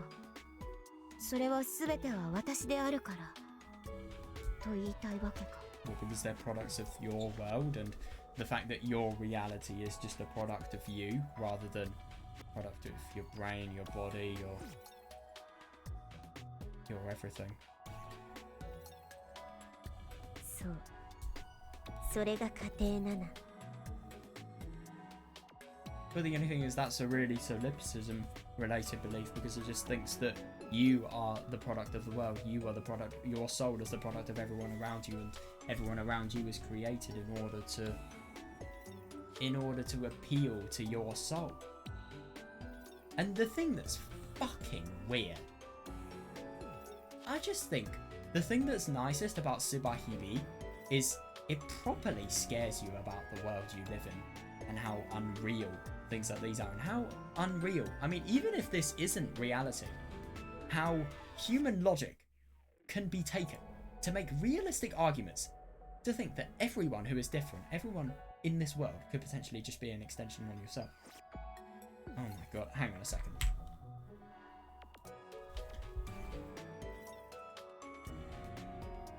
Okay, yeah, but the thing is, I mean, you can't experience the world in anybody else's perspective. You can use your thoughts and everything you've gained over your life, your way of thinking that you've gained over your life, as a means of imagining what is going on within other people's heads, but at the same time you can never truly know, and you can never truly experience life within another person's perspective. You can't actually know whether they are real. And this is the thing that I just think is so weird, but I think it's also very harmful to think like this. Because the thing is, let's be honest, ultimately, reality is always something that is up to our own interpretation. But like this Subarashiki Hibi ending is showing, if you get too sunken into your own interpretations and you lose conviction on what your reality truly is, it can be very dangerous. So I think beliefs like this, they are interesting, I won't deny, but if I'm going to be honest, I just feel they're very unhealthy to have. And I think that this is something that we will never ever be able to, as human beings, come to an objective answer to find. So we just shouldn't try to find an answer to it, because in some cases, in order to live happily, that is the command that everybody has inscribed into them in a way. That's what Yuki thinks. But at the same time, what happens if we look into why that command was inscribed into people? What happens then? Some things, maybe they are just better not known. Yes, that is hypothesis number 7. すべては私。醜いあの子も、綺麗なあの子も、いじめられているあの惨めな少年も、いじめている少年も。And I suppose a conclusion like this kind of makes sense, because the world is everything you... Oh, that's a bit weird.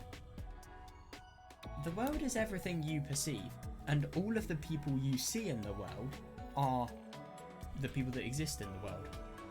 Then explain how influences in...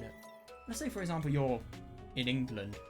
Now, let's say this, for example, if everything I saw in the world was a product of how my soul, as the limit of the world, perceived everything, then how could I be playing this if I didn't know of... If I never knew, for example, the people of... I don't know, the people who made Subarashiki Hibi. How could it exist? How is that a product of my reality if I never knew these people, or if I have never come into contact with them, or it's never been there? How can any of the products I manufacture have if reality is just created around yourself? How can... that's the weirdest thing. I mean, could they exist in order to twist your reality? And that's just the weirdest thing. It really is. 惨めなあれも汚いあれも美しいあれも誇らしいあれもすべてが私。世界は私だけでできている。だから私はあなたを理解する。あなたの痛みを理解する。あなたの悲しみを理解する。あなたの喜びを理解する。Why is she saying 理解する rather than 理解できる?「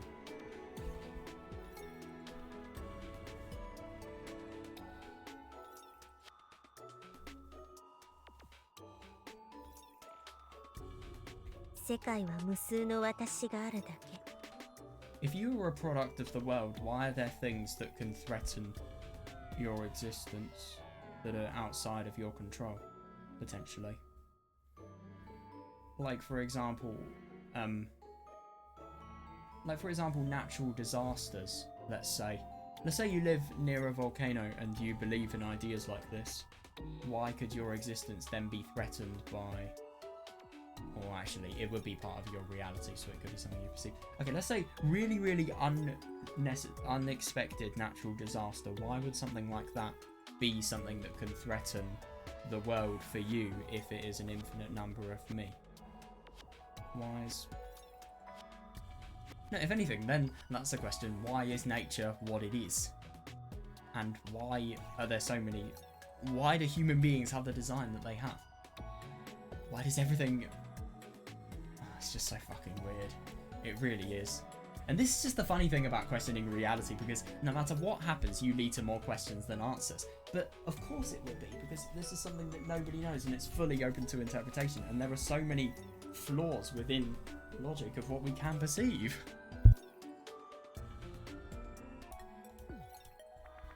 グロテスクな推論だね。 Yeah, I see that. Yeah. Because if the world is made of you, then what about all the injustices and all of the torture and all of the horrible people that exist? If you think that's a product of you, then what are you? Oh, I'm trying to become a good person. I'm trying to mature. I'm trying to grow up. I'm trying to, I don't know, get foundations for my university degree. But if the world is me, then I am the same as, I don't know, terrorist or something ridiculous like that. It's weird. Yeah. でも家庭7なら全てに説明はつく。あなたが感じたこの不可解な世界全てに。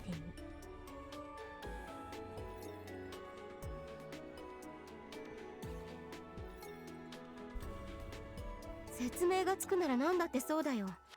いくらでも説明なんてつけられる。Yeah, but the only thing is surely... Wait, no. 神様が5分前に世界を作った。火星人が来て全人類の記憶をおかしくさせた。どんなバカバカしい説明だってできてしまう。To be fair, that is a good point, but at the same time, surely if your head is the limit of the world and your soul is the limit of the world, then all of those explanations that you could create are limited towards what you think, and they're limited to what your head can create.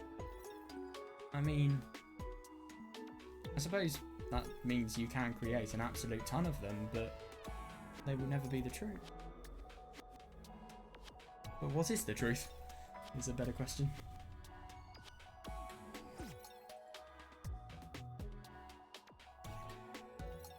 でもそれらは語り得ないもの。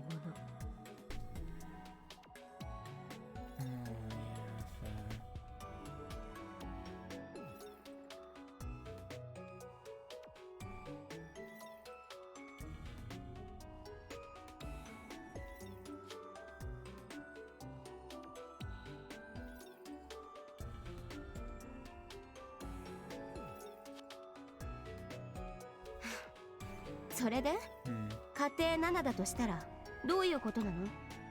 それって世界最初の生物が発生した瞬 Oh yeah, 間、 that's a really good thing こ about の世界に cynicism. 魂 How が do you 宿った explain 瞬 peace 間から to them? 始まっているの？ Genuinely. And how do you explain low IQs as well? If somebody is really, really dumb, and yet at the same time they have the intelligence to make it so that an entire world is created around them, how does that work? How can somebody be really, really dumb?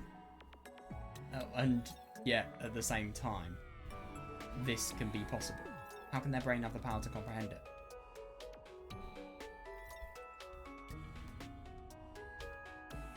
Why does the world have a predefined set of rules that if you break any of them, they fail, and then things go into decline?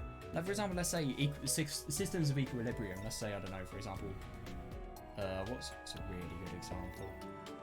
I'm thinking coasts, water, or carbon cycle. Which one's the best one? Which one's the most interesting?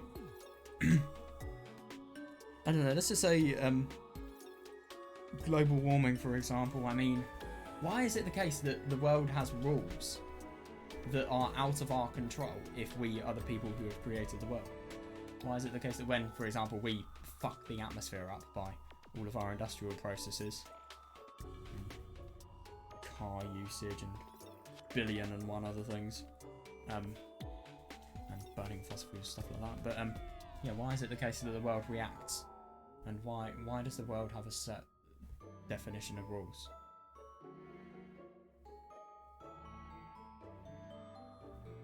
And I mean, obviously you've got the question of what happens when you die.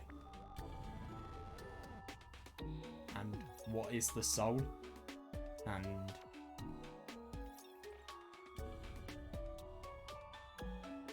that's a good one as well. If the soul, if you believe that the world is yourself, if the world is entirely created to you, then why is it the case that you are a human being?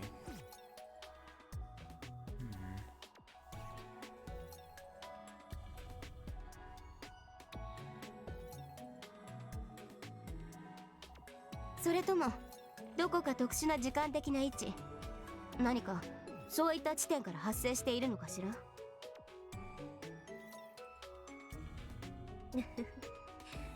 それだっ Place in て which we cannot speak ど of? の地点からだって言える。例えば高島ザクロさんが自殺した瞬間から始まった魂の偏在転生。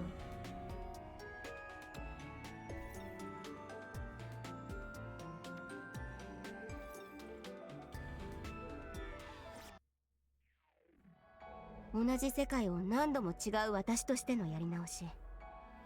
彼女は違った未来を模索したってか？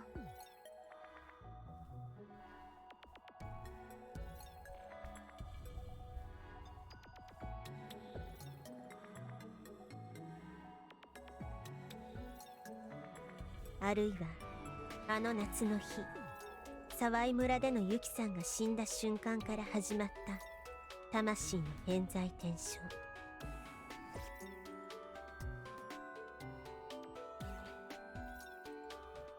あるいはユキさんがもう覚えてない謎の地点。例えば Yeah, 対の maybe. 空が現れ You た can あ never る know. 地点から続く魂の偏在転生。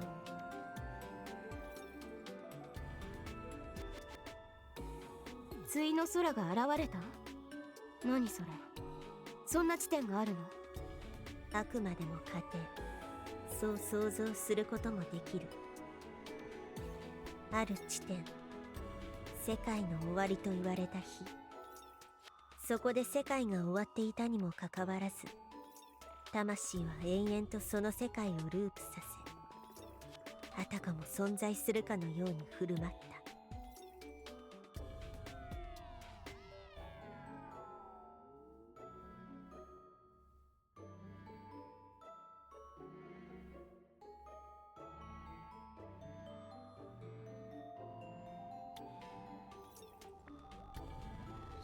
どんな過程だか。あくまでも注釈、増やしてみた説明の一種。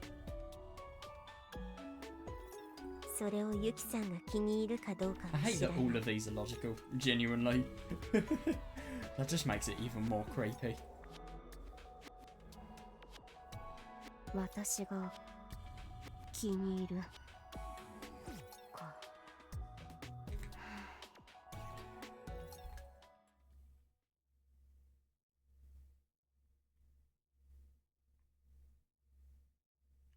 Close my eyes. Alright, let's just read this and then begin the next part.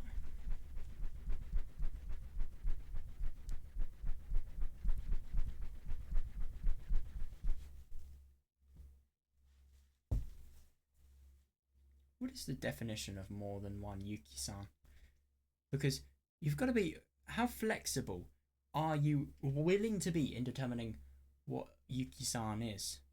For example, let's say a Yuki that is really, really annoyed and a Yuki that is really happy. Because of the fact that they are two different states of emotions, and because of the fact that Yuki presents herself in different ways, does that mean you could say that maybe her souls are different?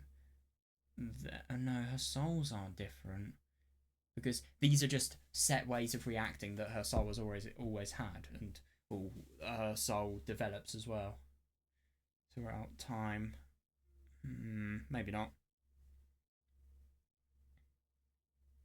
But still, I do wonder if you could say, let's say Yuki experienced what Tomosane experienced, and she became totally different, totally deranged. They are still objectively the same person. But the only thing is, are they different Yuki-sans? Even though they have had the same soul, the same personality. Are they the same, or are they different? I just think there could be a possibility of them being different, because you could think that the souls have become so different that they have potentially differed. I don't know though, it's weird. But the only thing is they do share the same soul, so I think you'd be able to gear that argument more towards the scenario of Yuki being her.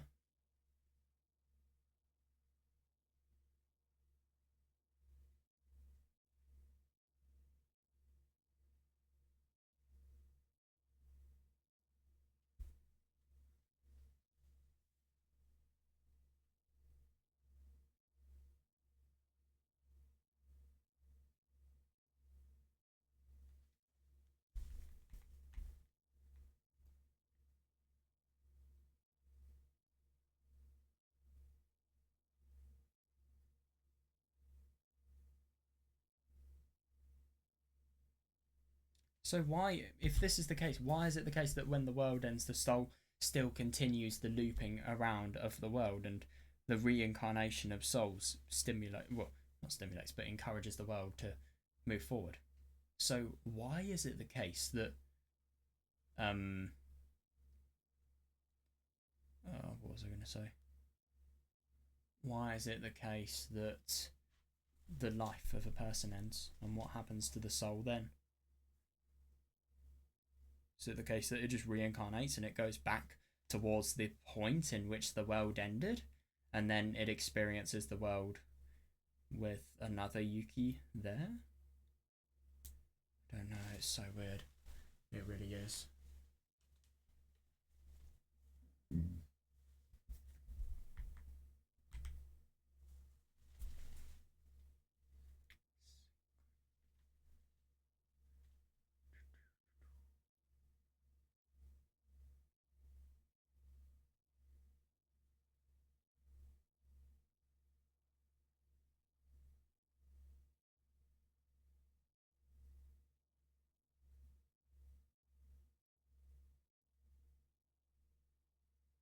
Yeah, interesting.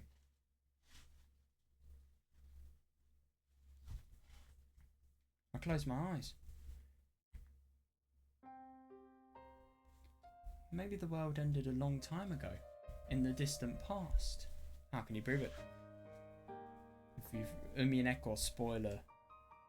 Sorry, I don't know if that came out clear, but Umineko spoiler, but it's kind of like a devil's proof in a way.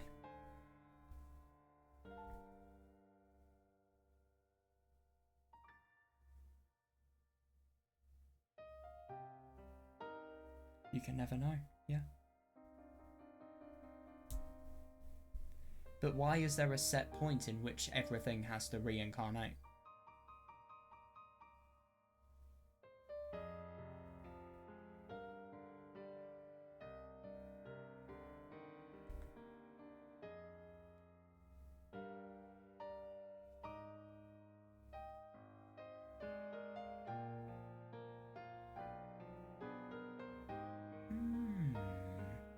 This is a really cool little slideshow here.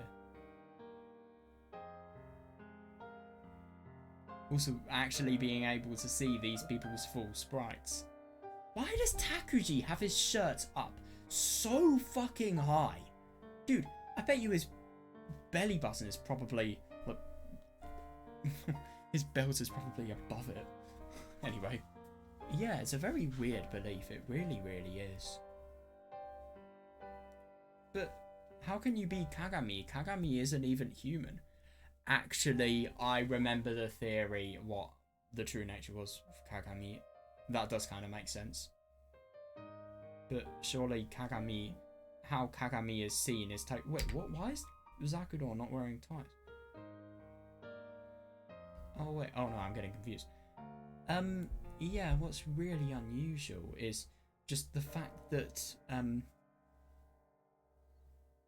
the existence of Kagami and how Kagami is seen is completely dependent on how Takuji sees everything in the world after the dream. But in the dream world, it isn't. So how can you ever tell?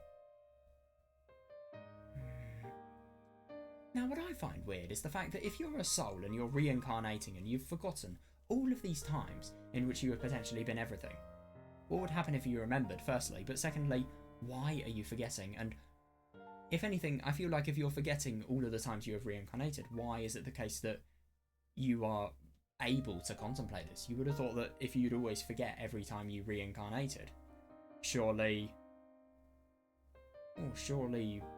it should never be something that could even be questionable by human interpretation.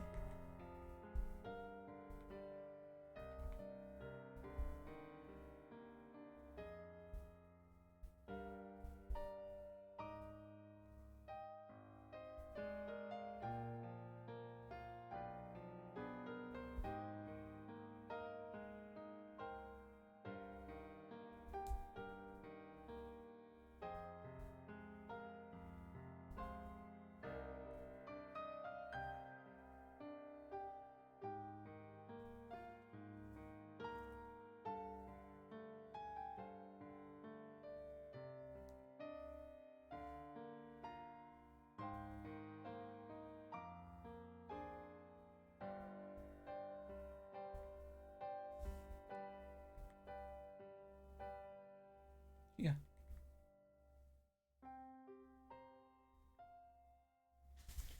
Yeah.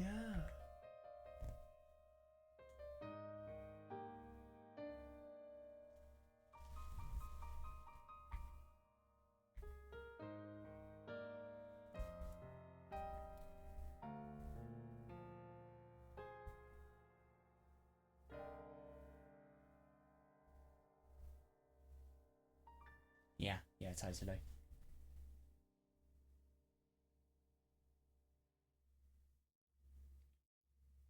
Yeah, I totally agree. Well, I mean, the sky being blue is something, well, the Raleigh scattering effect. But at the same time, I understand this because the sky's blue just because the wavelength of light it emits, but our light goes to our brain, it's processed by our optic nerve. But why does what is processed by our optic nerve why is what is processed by our optic nerve necessarily determine what we can see? And that's another question. How the fuck can we control our bodies? How the fuck do we instinctively know just how we can control our bodies? And that's also another question I've always had. And it's so weird. Why does our brain have things that it can naturally do? And how can it possibly learn things? How Oh, there's a good one. How do hormones correlate to emotions? How is that even possible? Because obviously they influence the ways in which the brain reacts to certain things, but how does the way the brain reacts then influence the way in which we feel? It's just so weird. It is so weird. And obviously then there's the question of how the fuck do we think? And how do we dream?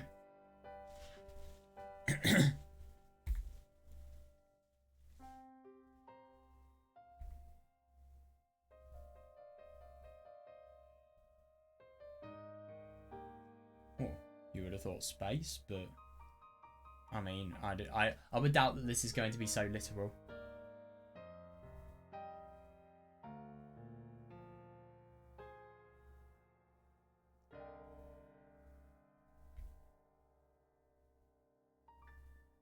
Tsui no Sora. Because there is no rest of the world? Or does it lead to death?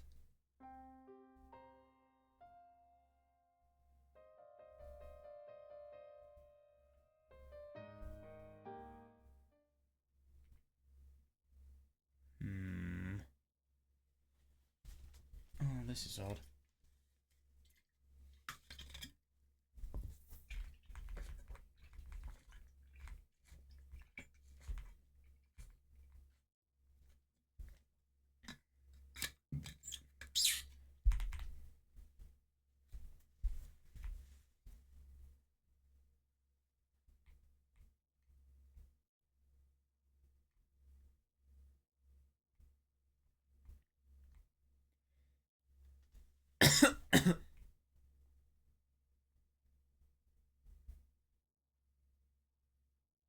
I love that it's as if something that completely defines your reality is something that cannot be put into words. Yeah. Why do we see the blue of the sky as how it is? It's just the blue of the sky. Why do we sense that it's blue? It's just because of the fact that it's blue. Can we put it into words? Lol, no. Maybe that's kind of what this little bit of uncertainty is trying to communicate.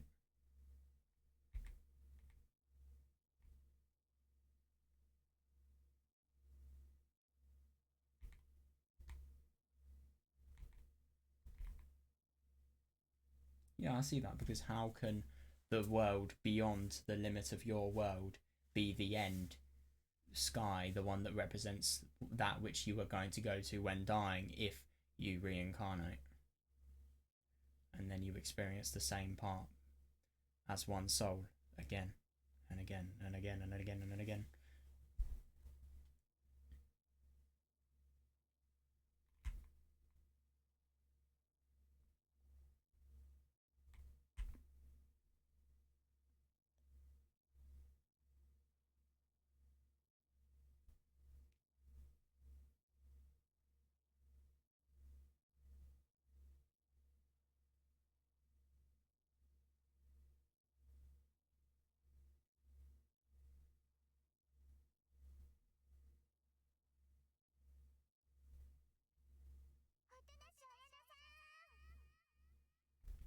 The fuck?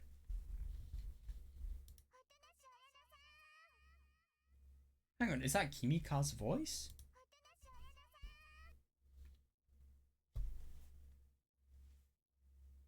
But hang on a second, what the fuck? Your name is not Ayana. What?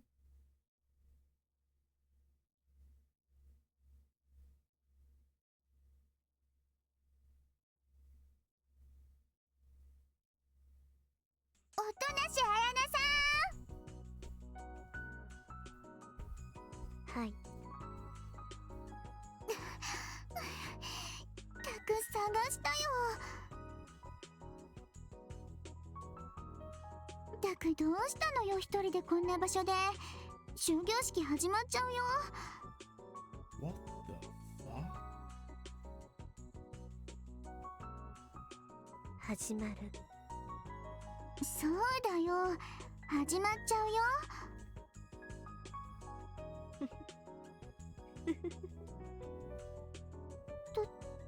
どうしたの？終わったばかりなのにもう始まりなんて。 That's so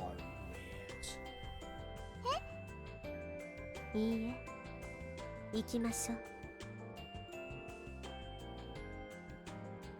These beliefs seem ridiculous, and they just seem like things that I get that they're interesting and they made food for thought, but they never really feel like things that could be real. And then you realise that they fucking are real, and it's very, very creepy. This is so weird. So where is Yuki's soul now? Why has it just been so forcefully deleted? Who decides this?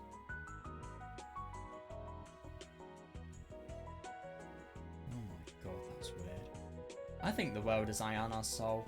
I don't think it makes sense for it all to be Yuki's.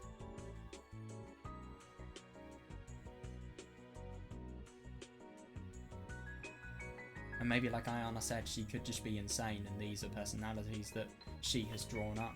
So obviously you've got to ask the question, who is the real Ayana?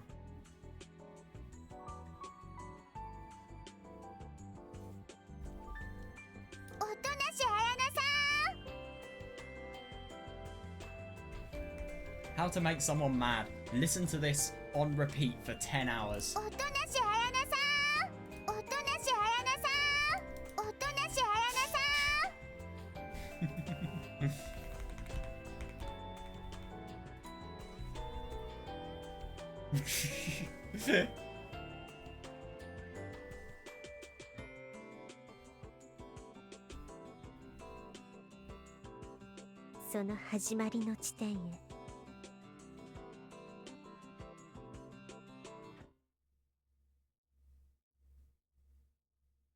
It all begins because it ends.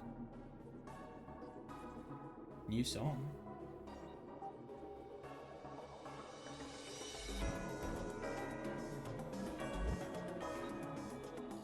I like this arrangement of Ayana's theme.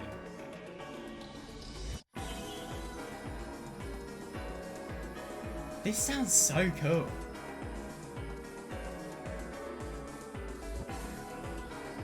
Definitely sounds like something you would hear in Halloween time.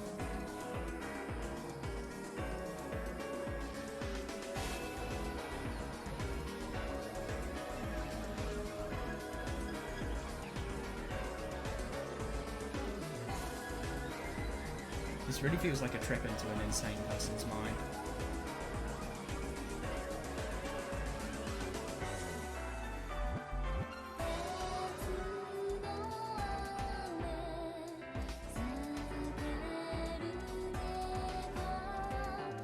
It's a cat. This is so weird.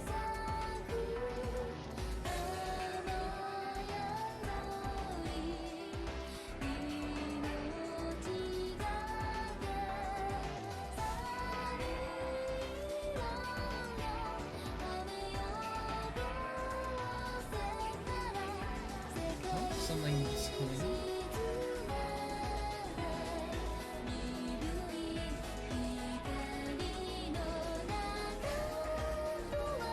It's just blue.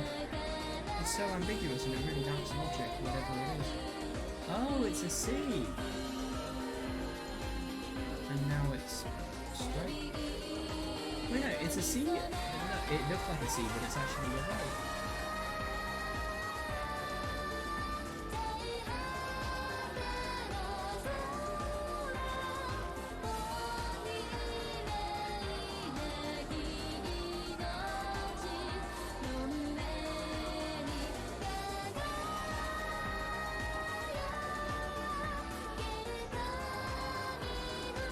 Dude, I thought I was going to become Satori's theme from Total 11 for a sec.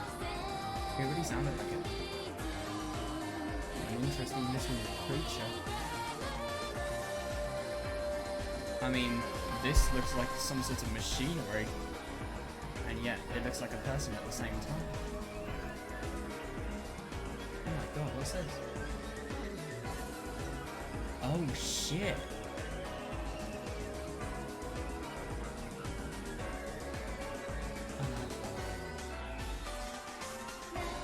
Isn't it interesting that familiarity and things that we would have as means of recognizing those people, i.e. their faces, are crossed out. Because how is a face necessarily a way of determining the nature of a person?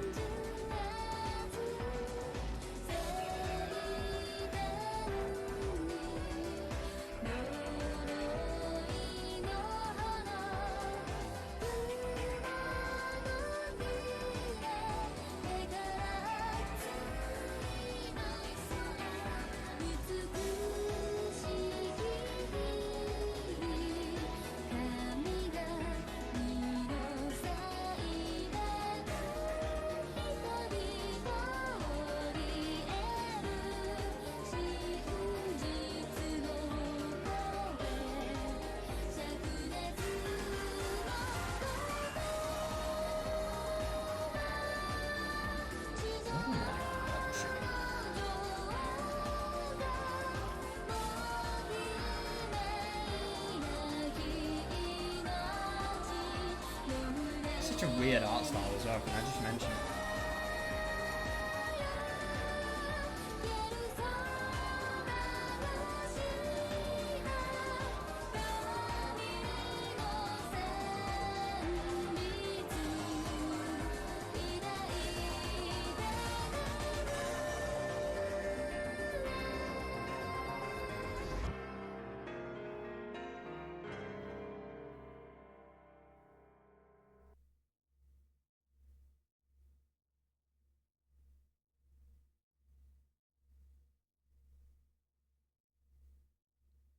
I thought that said fun.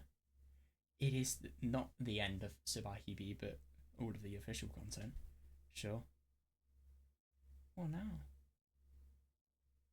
So it's just that, right? What happens when we press start now? Ah, I see. How weird. God, that ending Ost feels like a trip into a very insane person's mind. I bet you the lyrics will be as well. I'll search them up. Alright, that was a bit more difficult than I thought, but I found it. So I found a useful translation of the lyrics here.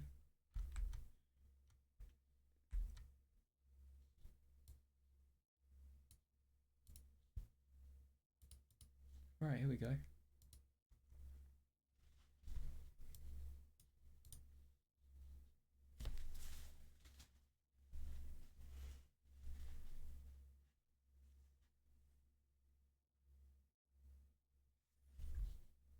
My face is putting me off.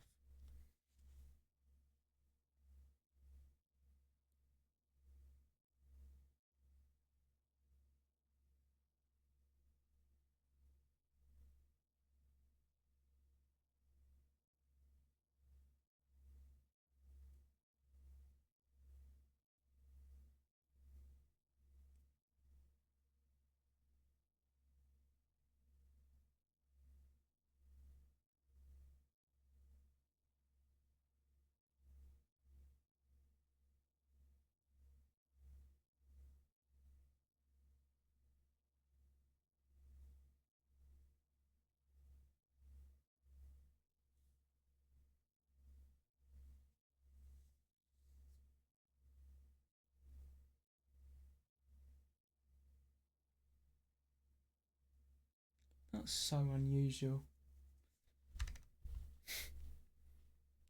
I love this comment.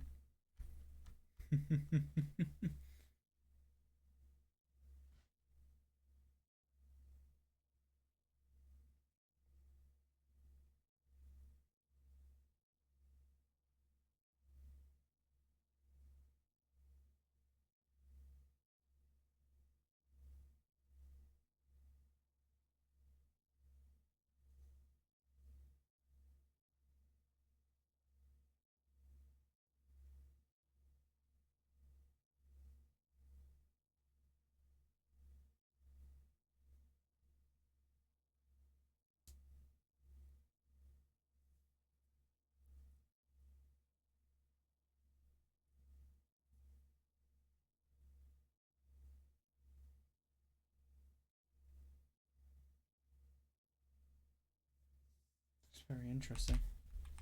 Very, very unusual and ambiguous lyrics, but it is actually really quite odd to think about just how that relates to everything that we've read, if I'm going to be honest. Just finding it a bit difficult, but then again, I suppose it shows... wait, hold up a sec.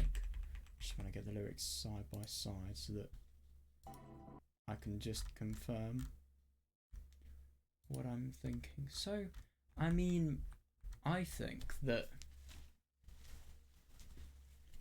it shows... Hang on just a sec. Okay, well, it shows, if anything, like Subarashiki Hibi in a way, a world of inevitable death and a world of tragedy, danger. And embrace the people's melody and sleep,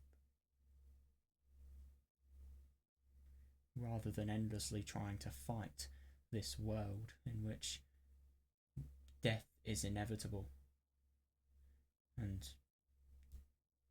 suffering and pain and just everything somebody wouldn't want to go through is inevitable. And it's as if there's always the most powerless existences against the most oppressive foes. Wow, that was really quite something. And yeah, if anything, I think it's very weird that we've finally finished Subarashiki Hibi. We really have, and this is all of the official content done.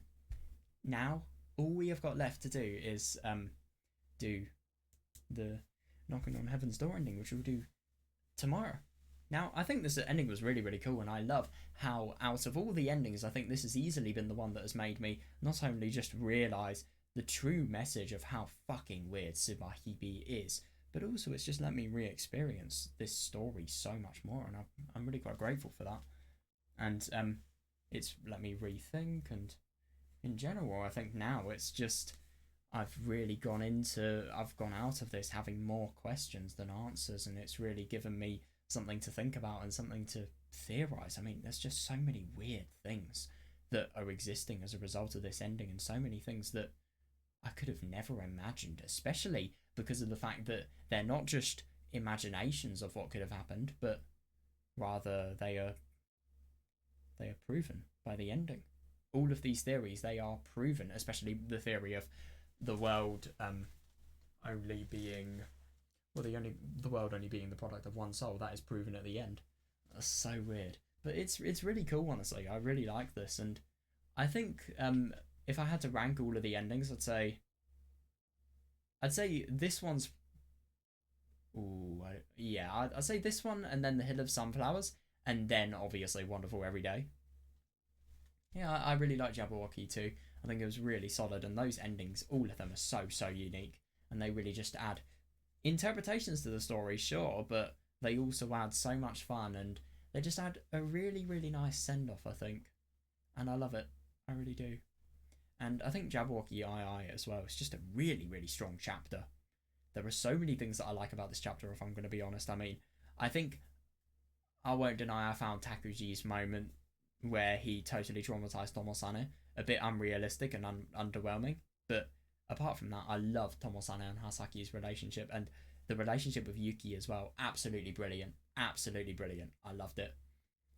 I'm really excited to read Knocking on Heaven's Door because I've heard some good things about it, and it's got a bit of fan service as well, I suppose, so it's not just going to be serious plot, it will be quite fun as well. So yeah, I will see you guys there.